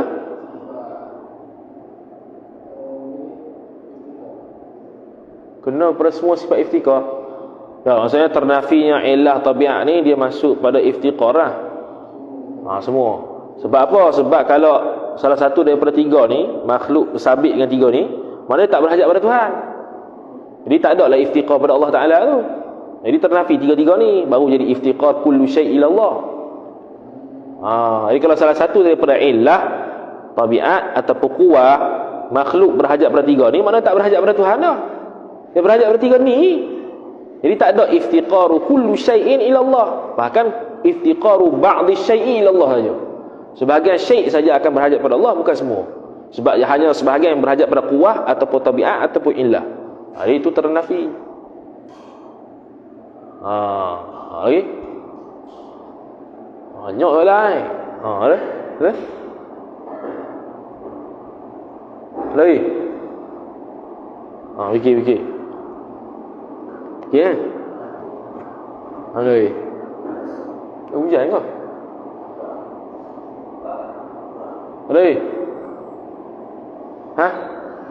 Fikir ya. Bagus memang. Lagi? Ada ke tidak?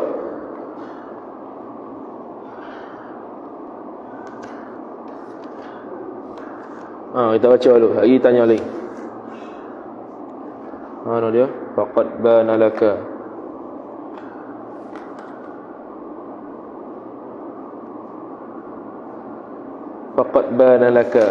Habis ni.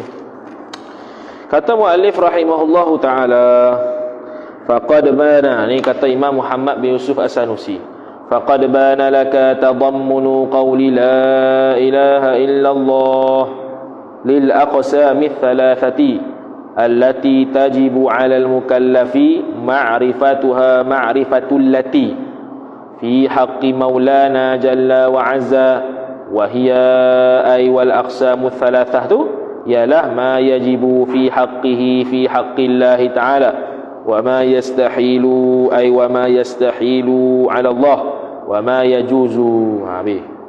Maka sungguhnya nyatalah bagimu terkandung kata la ilaha illallah bagi segala bahagi yang tiga, iaitu wajib atas tiap-tiap mukallaf mengenal dia, mengenal apa? Mengenal perkara yang terkandung dalam la ilaha illallah tu bagi segala bahagi yang tiga. Bahagi yang ketiga tu apa dia? Iaitu benda yang wajib, benda yang mustahil, benda yang harus. Wajib mengenal dia bagi zat Tuhan kita jalla wa azza. Tu dia kata wajib atas tiap-tiap mukallaf mengenal dia. Ya tajibu al mukallaf ma'rifatuha ma'rifatus thalathah, mengenal dia, mengenal apa? Mengenal tiga benda tu. Tiga benda bahagi yang tiga tu. Mengetahui dia, mengetahui bahagi yang tiga, iaitu yang wajib, yang mustahil, harus. Mustahil, wajib, yang harus tu bagi zat Tuhan kita jalla wa azza.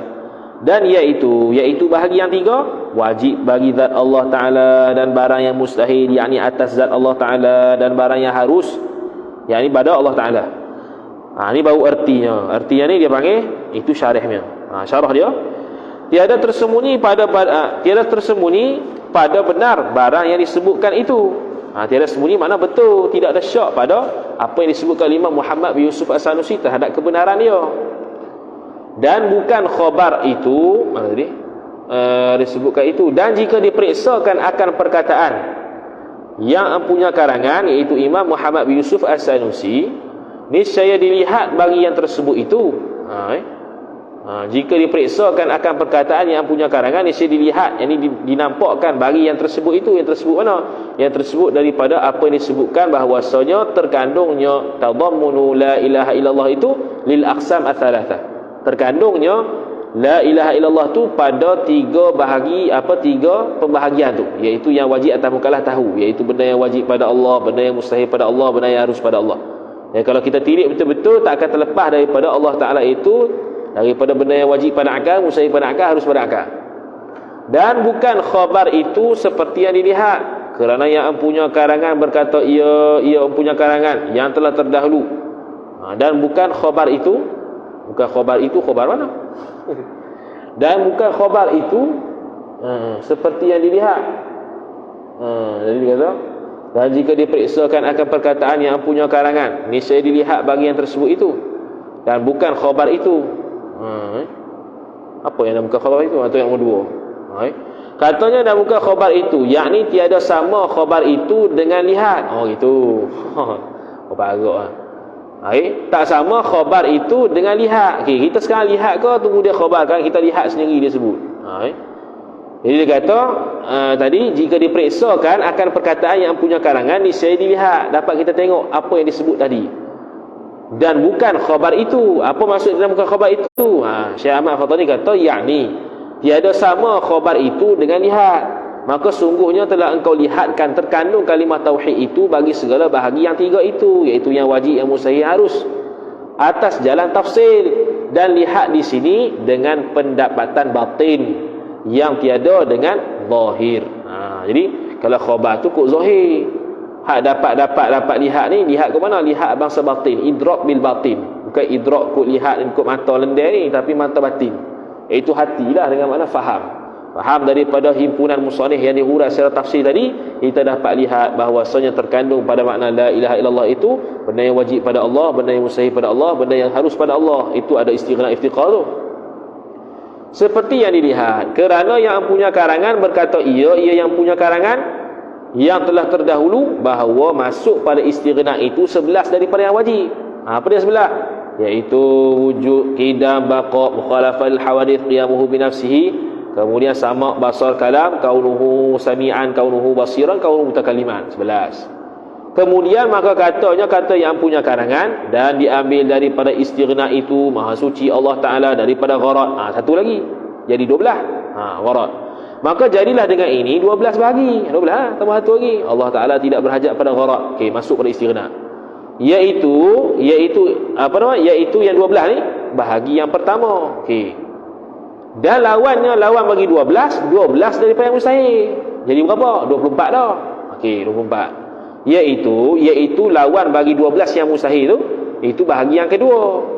Dan diambil, yakni difahami pula daripada istighna itu bahwasanya tiada wajib atas Allah Ta'ala berbuat daripada mungkin atau meninggalkan mungkin. Iaitu yang kata Allah Ta'ala tak wajib berbuat mungkin dan meninggalkan mungkin itu bahagi yang ketiga. Dan yang masuk habis titik. Jadi tadi 12 hak mustahil, 12 hak wajib. Jadi 24. Kan? Betul tu. Itu dah lawanan. Betul lah 12, 24. Itu bagi yang kedua.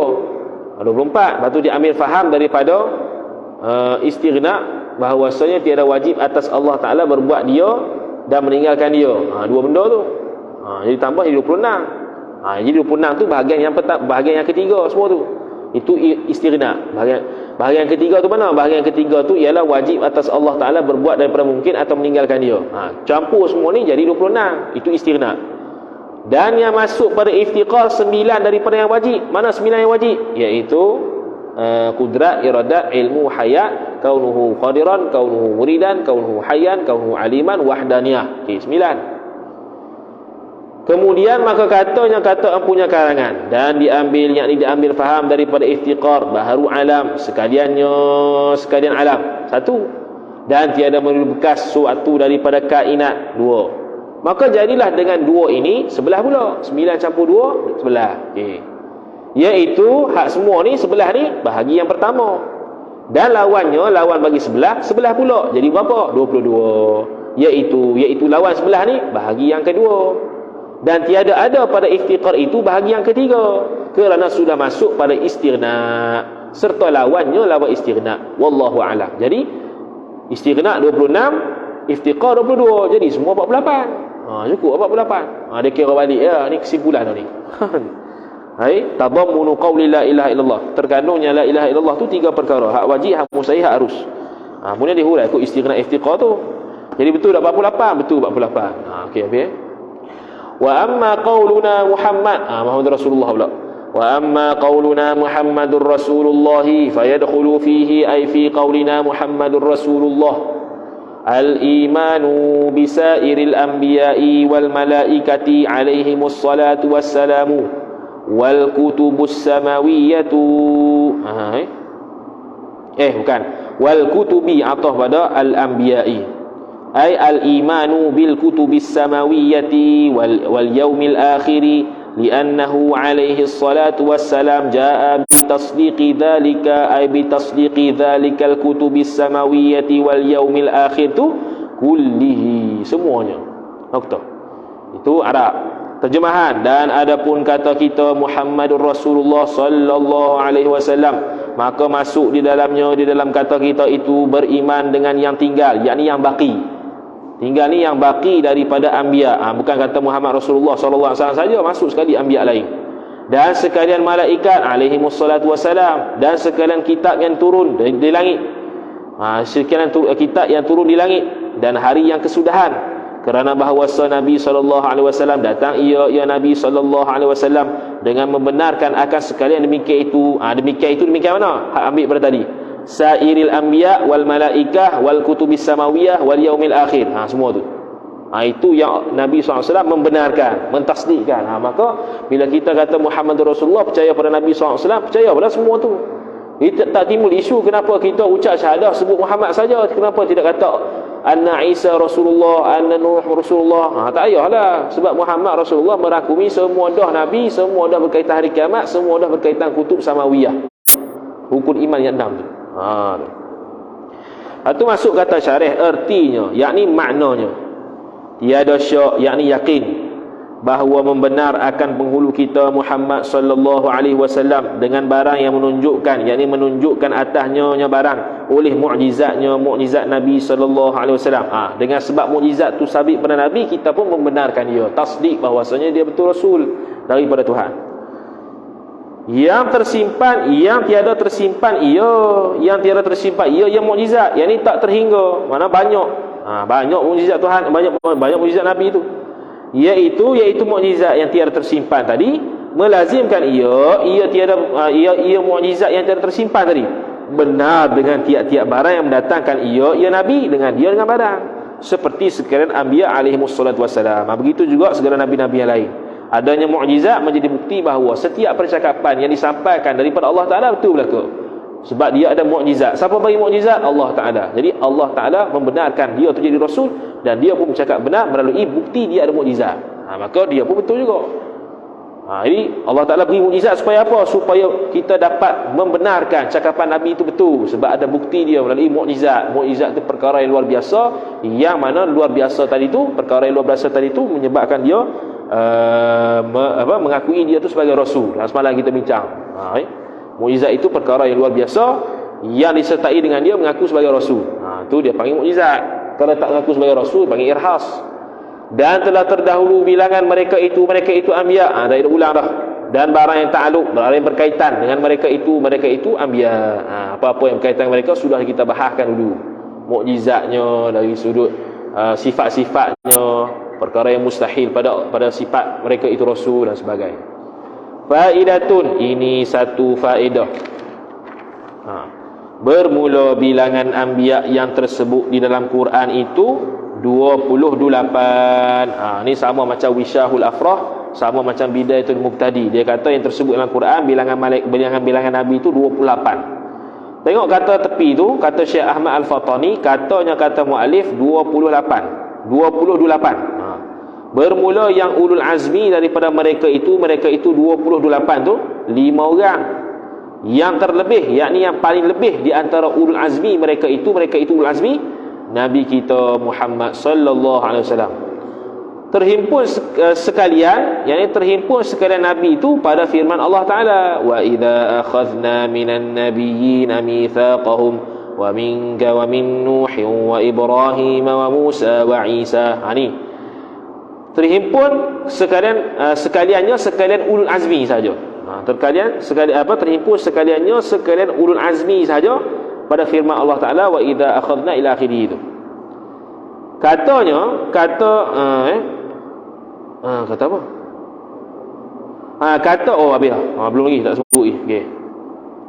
Masuk kata musannif rahimahullah taala. Jadi masuk dalam firman Allah Taala tu ulul azmi. Itu pandangan mu'tamadlah 5. Ya, 28 orang. Siapa 28 tu? Dan mereka itu 28. Adam dan Nuh dan Idris dan Hud dan Saleh dan Ibrahim dan Ismail dan Ishaq dan Yusuf dan Lut dan Yaqub dan Musa dan Harun dan Shu'aib dan Zakaria dan Yahya dan Isa dan Daud dan Sulaiman dan Ilyas dan Ilyasa dan Zulkifli dan Ayub dan Yunus dan Muhammad sallallahu alaihi wasallam dan Uzair dan Luqman dan Dzulqarnain, atas bersalah-salahan ahli tafsir pada 3 yang akhir ini. 3 yang akhir ni khilaf ulama, adakah nabi, adakah rasul, adakah wali. Pandangan yang mu'tamad, mereka tu bukan rasul. Jadi kalau kita kata aku tak percaya Uzair tu rasul, tak ada masalah, tak cedera etika. Luqman tu bukan rasul, tak ada masalah. Luqman tu bukan nabi dan rasul pun tak ada masalah. Sebab dia etika, dia khilaf sama ada rasul ataupun nabi ataupun wali. Jadi ada 25 tu tidak ada khilaf. Baru tengok tepi. Dia katanya Nuh tu anak Lamak dengan fathah mim. Lamak, atau kasrahnya kasrah mim, Lamak. Boleh baca belakang. Dan Idris ialah Khanukh, anak Muhalla. Muhallabil. Muhallabil kan kenapa? Tak Melayu itu. Muhabil ke apa dia?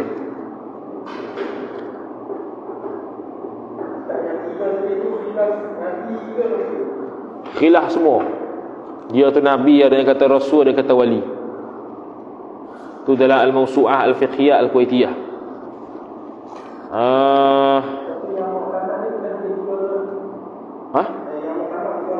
Bukan rasul.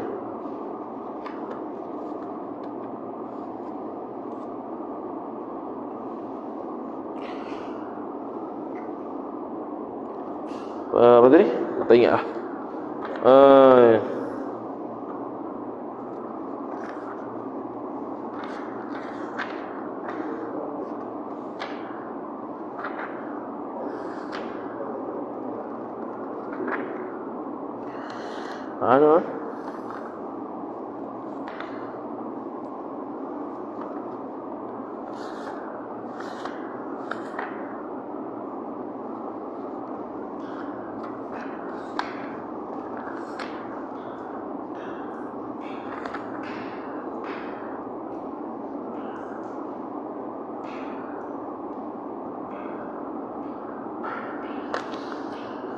Anu ni. Oh, lupa. Kitab ni tak ada. Tak ni apa? Ya, ulang muka surat. Lupa pula. Apa dia kan? Apa nak kata tu? Khanuf anak Muhallabil. Apa benda tak jelas yang bil tu. Duk jelasnya ba ya lam. Muhallabil Sini dia ada titik 1, titik 1, titik 2. Bil lah baca ba yam lam. Pada sangka mereka itu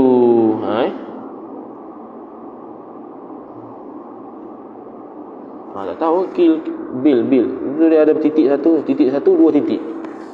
Kita buku Melayu kita muka surat dia terulang, dia tak ada muka surat ni. Tu yang pelik. Dan Hud itu kata setengah ialah Aibar atas timbangan Ja'far anak Saleh. Atas timbangan Ja'far anak Salih. Kata qil Hud itu ialah Falih anak Aibar. Atas timbangan Ja'far nak tahu apa? Dan Ibrahim tu anak Narih dengan fathah ra. Anak Nahur, anak Syaruh, anak Al-Arghuanaq, Falih yang dahulu. Pelik-pelik nama. Habis. Sudah tu nama tu. Tu nama tu ada dalam apa?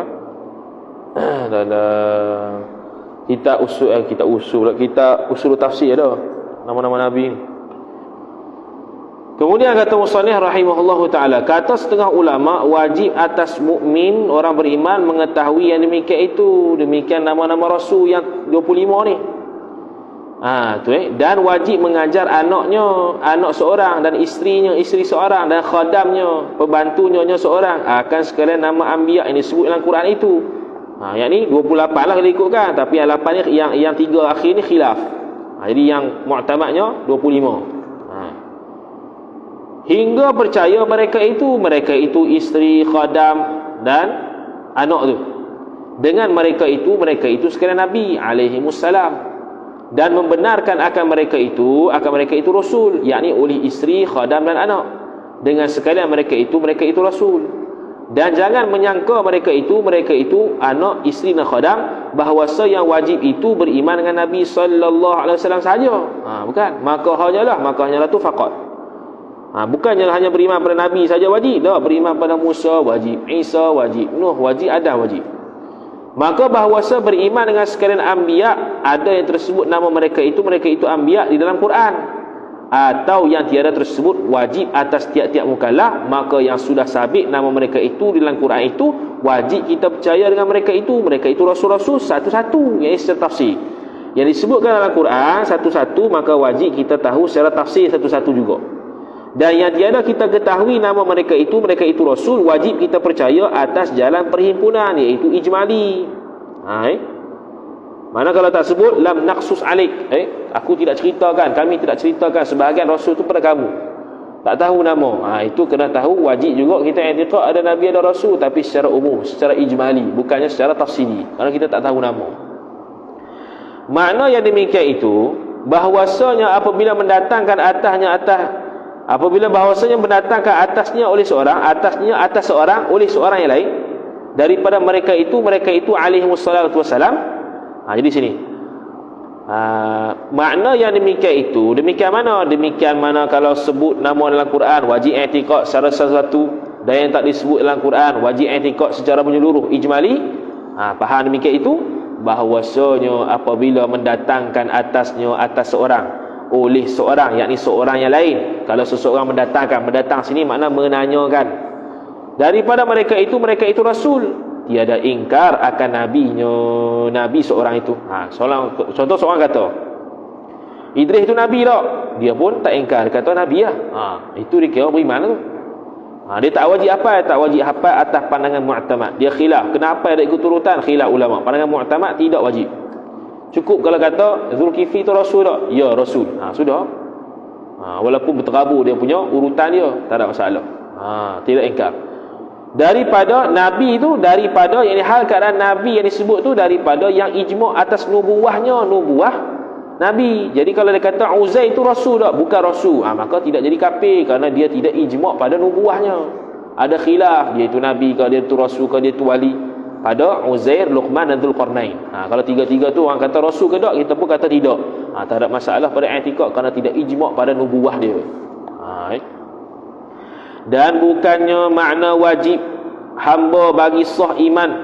Dan bukannya makna wajib hamba. Wajib tu apa benda tu? Wajib hamba lah kot. Tak tahu hamim tu. Bagi sah iman bahawa dihafazkan sekalian nama yang tersebut, yakni yang tersebut dalam Quran, nama-nama nabi. Bukannya nak kena sah iman tu kena hafal nama-nama nabi, tak payah. Tapi kalau orang sebut nama tu, dia tahu tu nabi, sudah. Dan lain daripada Quran, daripada yang sudah kita ketahui dengan ghaib. Ketahui dengan ghaib. Ghaib apa? Sekalian nama yang tersebut dalam Quran. Dan lainnya lain daripada Quran. Mana lain tu? Daripada yang sudah kita ketahui dengan ghaib. Daripada yang sudah kita ketahui dengan ghaib, yakni dengan perkara-perkara yang ghaibiyat. Iaitu apa dia? Perkara-perkara ghaibiyat yang kita sebut di sini, iaitu apa yang disampaikan oleh Rasul daripada kitab-kitab samawiyah. Jadi bukan Quran saja yang sebut nama nabi, Taurat pun ada, Injil pun ada. Cuma yang sampai pada kita Quran lah yang boleh percayanya. Habis. Dan sekalian malaikat, nombor 3. Kata dia sekalian malaikat ini sekalian malaikat ni ataf kepada kata yang kata muallif seperti sekalian anbiya alaihi wassalatu wassalam. Kan nabi mentasdikkan sekalian anbiya, ni ataf dia, dan juga nabi mentasdikkan sekalian nabi, sekalian malaikat. Demikian lagi barang yang kemudiannya, yang selepas daripada malaikat ni, mana kitab-kitab samawiyah lepas ni pun ataf kepada nabi membenarkan sekalian anbiya. Iaitu kata mana? Kata muallif yang kemudian daripada malaikat ni, dan sekalian kitab dan hari kesudahan ila akhiri, intaha, habis. Dan sekalian malaikat bahwasanya mereka itu malaikat hamba Allah Subhanahu wa taala.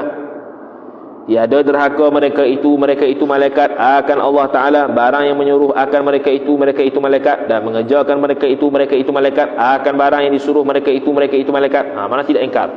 Yang ni memang passion tabiat malaikat ni taat, tidak pernah maksiat. Adapun kita bukan passion taat.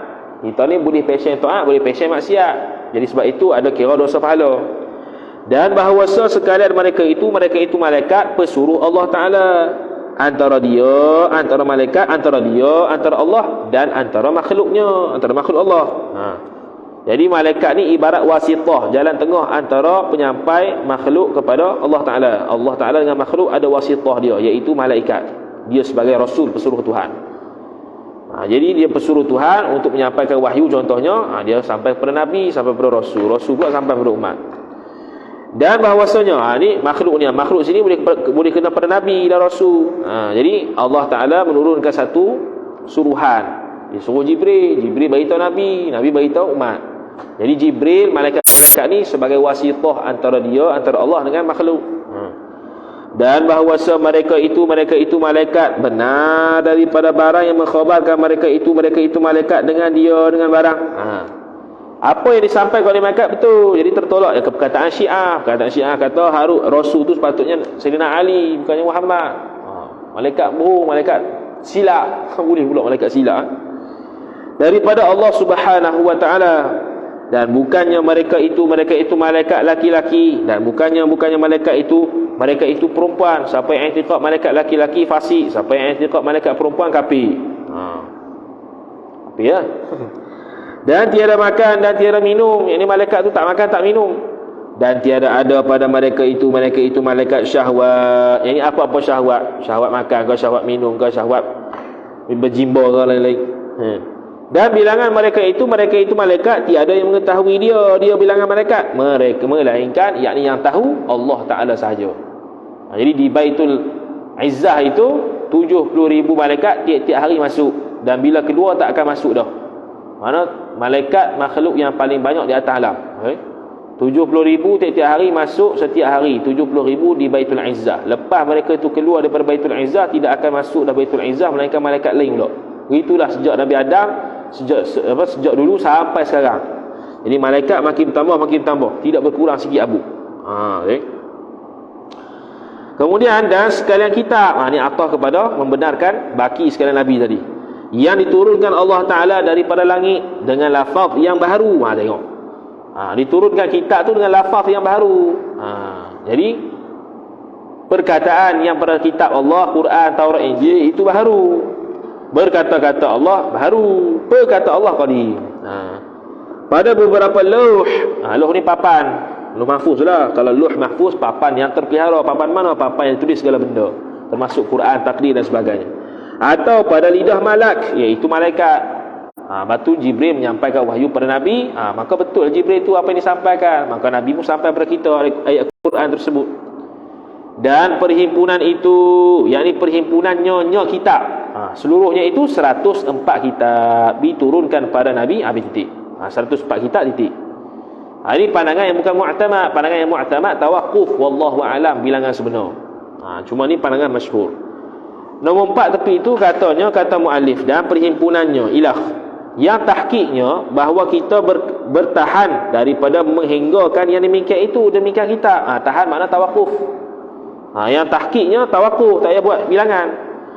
Tawakuf dengan bilangan hanya yang wajib atas kita i'tiqadkan bahawa Allah Ta'ala menurunkan beberapa banyak kitab atas jalan ijmal. Bahkan segala kitab yang 4 itu wajib kita beriman dengan dia, dengan 4 itu atas jalan tafsil. Yang 4 tu. Yang 4 tu atas jalan tafsir. Okey, betul. Hak tu mesti ada. Taurat, Injil, Zabur, Quran. Hak lain daripada tu tawakuf. Syekh Ahmad kata. Itu pandangan tahqiq, itu pandangan mu'tamad.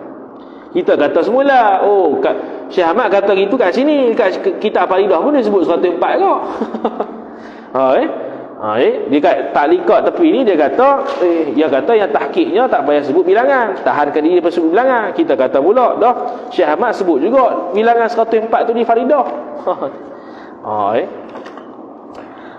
Habis kata musannif, diturunkan pada Nabi Syith alaihi salam 50 kitab. 50 kitab sini suhuf, bukan 50 kitab sungguh. Kitab sini suhuf lah. Dan diturunkan pada Nabi Allah Idris alaihi salam 30 kitab. Dan diturunkan pada Nabi Allah Ibrahim alaihi salam 10 kitab. Dan diturunkan pada Nabi Allah Musa alaihi salam sebelum lagi Taurat, yakni sebelum lagi mendapat Taurat, berapa kitab? 10 kitab, yakni 10 suhuf. Dan dikatakan pada 10 suhuf. Dan dikatakan pada sekalian itu, sekalian kitab tu dipanggil suhuf. Suhuf lah 100 itu. Kemudian maka Taurat, iaitu Nabi Musa pula. Dan bacaan Taurat itu dengan bahasa Ibrani. Dan sekalian kitab ini tiada di dalam sekalian kitab ini melainkan mengajar, maka hanyalah ni faqat. Mana dalam Taurat ni hanya berkaitan dengan pengajaran. Itu je. Dia bahasa Ibrani lagi pula berkaitan dengan pengajaran. Itu. Maka hanya berkaitan dengan pengajaran sahaja.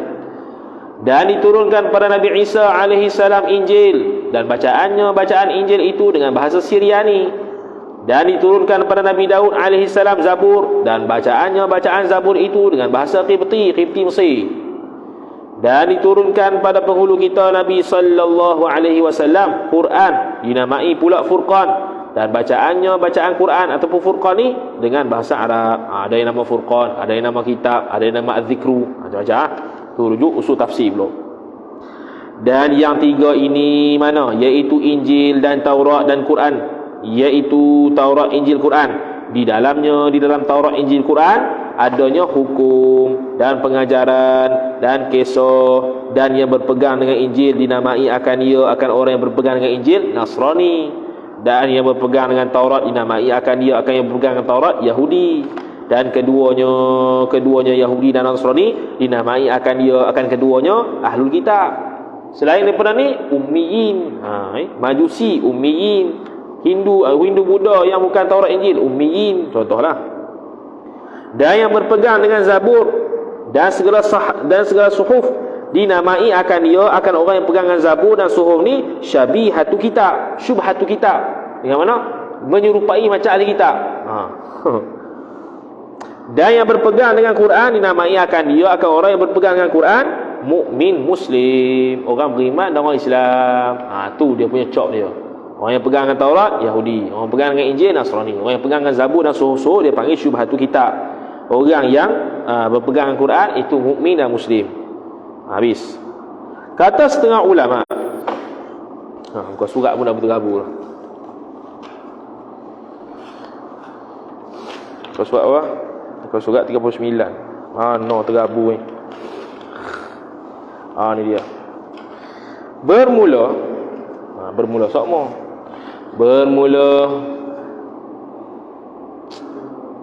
Assalamualaikum, saya pulak ni 2 PM. Bismillahirrahmanirrahim. Mana tadi? Kata setengah ulama, bermula keturunan Jibril pada Nabi Adam. Keturunan ni bukan keturunan nasab tu, yakni Nabi Jibril datang. Keturunan ni datang Jibril pada Nabi Adam 12 kali. 12 kali ya Jibril datang.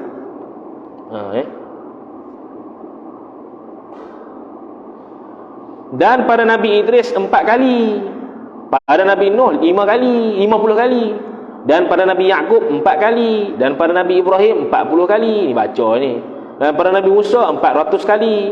Dan pada Nabi Ayub 3 kali. Dan pada Nabi Isa 10 kali. Dan pada Nabi Daud 10 kali. Dan pada penghulu kita Nabi Muhammad sallallahu alaihi wasallam 24,000 kali. 24,000 paling banyak tu. Sampai wahyu Quran 24,000. Kata setengah ulama sekati 2 laksa 4,000 kali. Pula dah. Ada yang kata 124,000 kali. Ni bukan nama anbiya, bukan bilangan anbiya ni. Kaul pertama kata 24,000 kali. Kaul kedua kata 124,000 kali. Sebanyak-banyak bilangan anbiya alaihimussalatu wassalam. Macam janggut Nabi lah. Janggut Nabi ada 124,000 bulu. Dalam syarah Syama'il. Yang mana 124,000 tu ialah jumlah bilangan Rasul, bilangan Nabi. Orang sampai kira sampai tak tu. Habis. Kata setengah ulama bahawasanya sya'an sekalian mukjizat yang diperoleh pada sekalian Nabi yang dahulu-dahulu itu. Setengah ulama kata sekalian mukjizat yang diperoleh pada sekalian Nabi yang dahulu-dahulu, yakni dahulu-dahulu sebelum Nabi sallallahu alaihi wasallam. Itu diperoleh pula pada mukjizat penghulu kita Nabi sallallahu alaihi wasallam. Contohnya menghidupkan orang mati, Nabi Isa punya mukjizat. Nabi sallallahu alaihi wasallam ada menghidupkan mak pak sendiri, kemudian ucap syahadah mati balik. Atas riwayat yang kata ada gitu. Dalam kitab Sirajul Huda, Nabi sallallahu alaihi wasallam minta kepada Allah Taala hidupkan semula mak bapak dia pun ucap syahadah kemudian mati semula. Tu. Nabi Isa alaihissalam menyembuhkan penyakit kusta, contohnya penyakit buta ke kusta. Nabi SAW pun ada. Nabi SAW menyembuhkan butanya sahabat Qatadah dari semalam tu. Nabi SAW menyembuhkan penyakit. Bukan setakat Nabi Isa. Tapi Nabi Muhammad tidak diangkat sebagai Tuhan. Tapi Nabi Isa Nasrani angkat sebagai Tuhan. Itu bezanya. Jadi apa yang ada pada mukjizat Nabi-Nabi dulu, Nabi SAW pun dapat. Dan lebih pula kenyataannya dan lebih pula ini lebih daripada mukjizat yang dapat oleh orang lain selain daripada Nabi SAW. Nabi SAW dapat lebih lagi.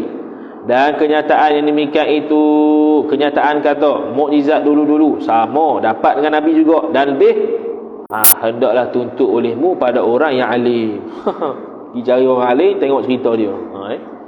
Biasanya orang akan sebut gini kalau kita Arab, utlub ilal mutawalat, ataupun faraji'hu ila mutawalat, hendaklah kamu rujuk pada kitab-kitab besar-besar. Ni pelik sikit. Dia kata hendaklah kamu tuntut mukjizat-mukjizat yang zaman sebelum Nabi SAW. Kenapa ada khilaf? Sebab khilaf dari sudut wakaf. Ada yang wakaf kata hak ni satu ayat, ada kata ni bukan satu ayat lagi. Jadi khilaf wakaf. Bismillah. Jadi 6 ni biasanya berlaku pada ataupun disebut dalam kitab jawi. Dah kalau bincanglah kitab usul tafsir, ulum hadis, ulum Quran, dia mungkin kurang. Tu khilaf sebab apa? Sebab berbeza tempat wakaf. Maka berbeza dikira ayat tu sebagai satu ayat ataupun tidak. Kemudian kata musannif rahimahullahu taala, 1000 daripadanya daripada nan tu amar, yakni ada suruhan. Dan 1000 daripadanya daripada nan tu nahyun, iaitu larangan.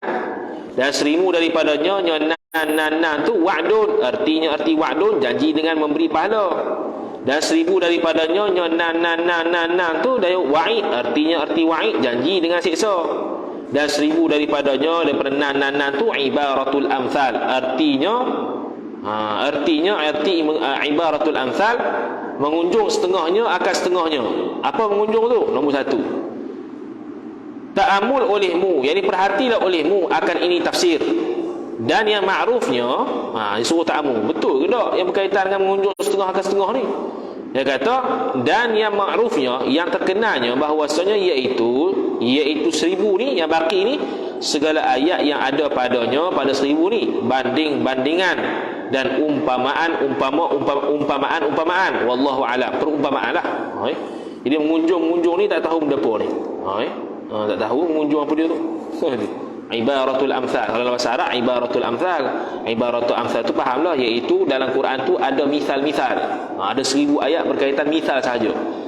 Cuma Syekh Ahmad Fatani dia kritik mana yang kritik dari sudut erti ni, mengunjung setengah dengan setengah ni. Sebab ikut yang masyhurnya, yang ma'rufnya ialah dari terjemahnya ialah banding-bandingan, perumpamaan.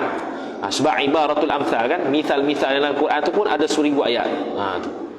Dan 1000 daripadanya daripada nan tu kisah dan khabar. Dan 500, yang 500 daripada nan tu halal dan haram. Dan 100 doa dan tasbih.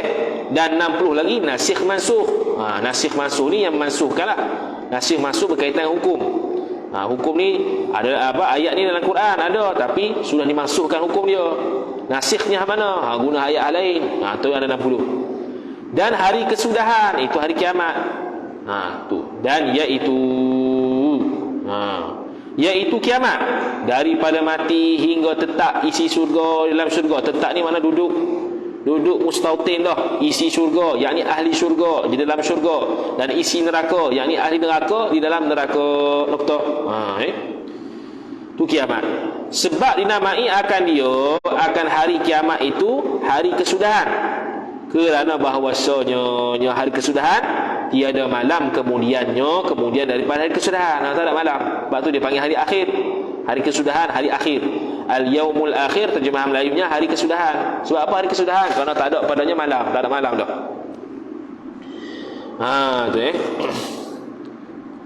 Dan setengah daripada yang datang daripada Nabi sallallahu alaihi wasallam itu menghidupkan sekalian badan, mengembalikan ain dirinya seorang. Mengembalikan sekalian badan ni mana? Mahsyar lah. Itu masuk kiamat pada mahsyar. Dia mengembalikan ain dirinya, iaitu dirinya dulu. Ni atas pandangan yang mengatakan bahawasanya kita dibangkitkan dengan badan yang dulu. Pandangan yang kedua mengatakan kita dibangkitkan dengan badan yang baru. Tengok nombor 2 kata dia menghidupkan sekalian badan, yakni daripada kuburnya seorang. Dan iaitulah membangkitkan daripada kubur tu dinamakan nasyar. Kemudian dahulukan nasyar kepada mahsyar. Yakni nasyar itu terlebih dahulu berlaku, kemudian hasyar ni lah pergi kepada mahsyar. Hasyar ni dihalaukan orang kepada mahsyar, tu hasyar. Nasyar ni dibangkit kubur. Iaitulah dihalau bukan didahulukan, silap. Dihalaukan lepas nasyar ni bangkit. Kemudian selepas nasyar dah dihalaukan seseorang yang bangkit tu kepada mahsyar. Iaitulah dinamakan hasyar. Jadi nasyar ni bangkit kubur, hasyar ni ialah di pada mahsyar. Beza tu. Nasyar dengan hasyar. Nasyar bangkit kubur, hasyar dihalaukan ke tempat padang mahsyar. Tu beza antara nasyar dan hasyar. Bukannya misal. Kita akan dibangkitkan, badan kita akan dibangkitkan, bukan misal. Misal ni umpama kita, bukan. Apa misal? Nombor 3, katanya bukannya misal, yakni tiada badan yang dikembalikan itu badan yang lain. Itu misal. Bukannya badan yang lain yang menyerupai bagi badannya seorang yang asli. Hanya yang dikembalikan itulah badan yang asli. Tak, badan kita sungguh yang akan dibangkitkan. Bukannya misal kita, bukannya perumpamaan badan yang macam kita, bukan. Dan haud, dan syafaat, dan sirat, dan mizan, dan jannah, dan neraka, dan lainnya daripada yang tersebut itu di dalam kitab Usuluddin yang dibangsakan pada ahlu sunnah dan jamaah. Nokta. Itu semua sabit berlaku hasil daripada tasdik Nabi sallallahu alaihi wasallam berkaitan dengan perkara-perkara ghaibiyat ini. Habis. Bermula masuk pada Muhammadur Rasulullah itu sidqun dan amanah dan tabligh. Nokta. Masuk sekali lah fatanah kalau nak kata melazimi tabligh. Dan iman dengan sekalian anbiya, dan iman dengan sekalian malaikat, dan iman dengan sekalian kitab samawiyah. Samawiyah ni hak bangsa langit. Dan iman dengan hari yang kemudian. Masuk pada Muhammadur Rasulullah. Jadi Muhammadur Rasulullah padanya terkandung makna siddiq, amanah, fatanah, tabligh, kemudian baki sekalian nabi, kemudian sekalian malaikat, sekalian kitab samawiyah, hari kiamat. Habis. Kemudian kata musannif rahimahullahu taala, dan harus sekalian a'rad basyariyah. Masuk juga. Masuk juga pada kata Muhammadur Rasulullah, iaitu keharusan Nabi sallallahu alaihi wasallam dan nabi-nabi yang lain bersifat dengan sifat manusia, a'rad basyariyah, yang tiada membawa kepada, yakni yang tiada membawa ia a'rad basyariyah kepada kekurangan, yakni martabat orang yang bersifat dengan a'rad basyariyah. Kemudian kata musannif rahimahullahu taala, maka ini 8 perkara. Mana 8 perkara? Okey, kira-kira tu. Pertama siddiq, amanah, tabligh, beriman dengan sekalian anbiya, beriman dengan sekalian malaikat, beriman dengan segala kitab, beriman dengan hari kemudian, dan bersifatnya a'rad basyariyah. 8. Okey, 8. Dan lawannya, lawan 8 8 pula. Lawan ikut sendiri lah. Dia lawan hak tadi. Kias sendiri. Maka jadilah perhimpunan tu 16 kemudian 16 nokta. 16. Tinggal 16. Nokta situ 16 orang. 16 orang pula. 16 perkara yang terkandung dalam Muhammadur Rasulullah. 8 hak 7 hak wajib. 7 hak wajib dah. Dia kira tak kira wajib kedak ni. Siddiq, amanah, tabligh, kemudian beriman pada baki anbiya, beriman pada malaikat, beriman pada kutub samawiyah, beriman pada hari kiamat, dan bersifatnya nabi dengan a'rad basyariyah. 8. Lepas tu lawannya pula. Lawan ikutlah siddiq, amanah, lawannya kadzib. Ikutlah 8 pula, jadi 16. Kemudian maka himpunkan yang masuk pada la ilaha illallah, yang mana 48 tadi. Jadilah perhimpunan sekaliannya 64. Jadi 48 campur 16, 64. 64 akidah berlaku. 64 akidah terkandung ia 64 tu pada la ilaha illallah Muhammadur Rasulullah. Jadi la ilaha illallah ada 64 akidah. Maka inilah kelebihan dua kalimah ini, dua kalimah la ilaha illallah Muhammadur Rasulullah. La ilaha illallah kalimatut tauhid, Muhammadur Rasulullah kalimatur risalah. Gabung dua ni kalimatus syahadah. Tu. Terhimpun kepada keduanya la ilaha illallah Muhammadur Rasulullah itu sekalian aqaid iman, iaitu 64 akidah tadi. Wallahu a'lam. Selesai. Kemudian dia nak masuk pula satu-satu Muhammadur Rasulullah ni. Lepas tu dia kata wa yu'khadhu minhu ay wa yu'khadhu minhu min mana? Min Muhammadur Rasulullah. Wa yu'khadhu minhu ay min Muhammadur Rasulullah wujubu sidqir rusuli alaihim wassalatu wassalamu wastihalatu al-kadhibi alaihim wa illa lam yakunu rusulan umanaa li maulana al-alimi bil khafiyati jalla wa azza wastihalatu fi'lil manhiyati kulliha li'annahum alaihim wassalatu wassalamu arsala yursilu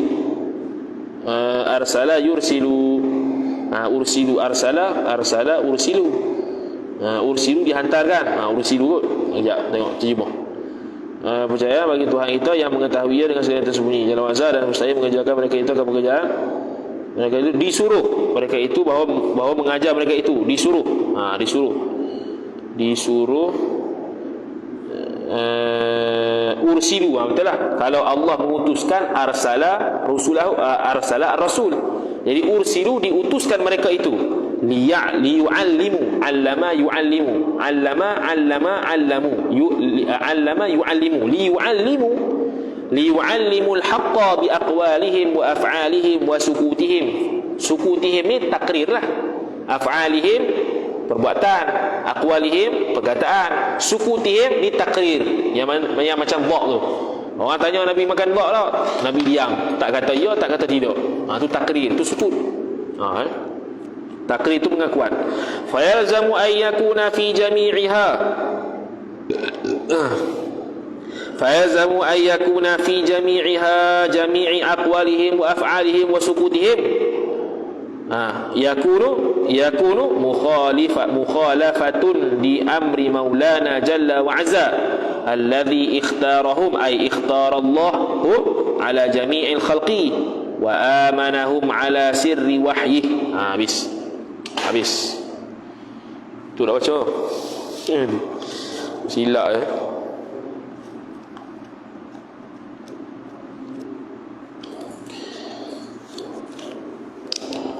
ويؤخذ وجوب صدق الرسل عليهم الصلاة والسلام وسهالة الكذب عليهم وإلا لم يكونوا رسل أمناء لمولانا العالم بالخفية جل وعلا وسهالة فعل ما كلها لأنهم أرسلوا ليعلموا الناس ليعلموا الناس ni apa dia?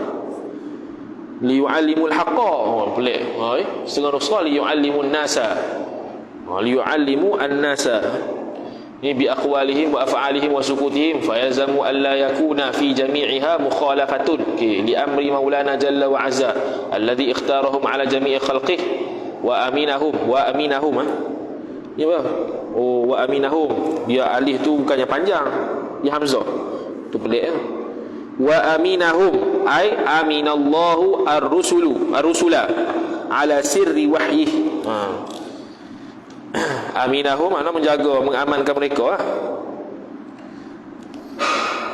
Tapi kalau sini, kalau nuskah ni aminahum, tapi sini amanahum, sebab tengok terjemah dia kata dan mempercayai ia akan mereka itu.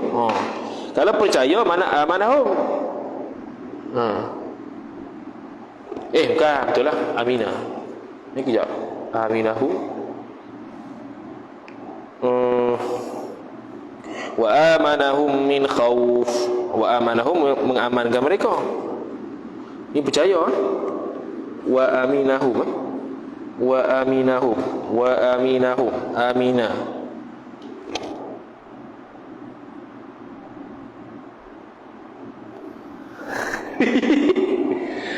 Amana yu'minu. Amana yu'minu. Dan nuskah asal apa dia? Amanah ke aminah? Untuk main pening itu. Nuskah asal apa dia? Aminah ke amanah? Amanah ke aminah? Amanah ke aminah? Matan Ummul Barahin. Ummu al-Barahin.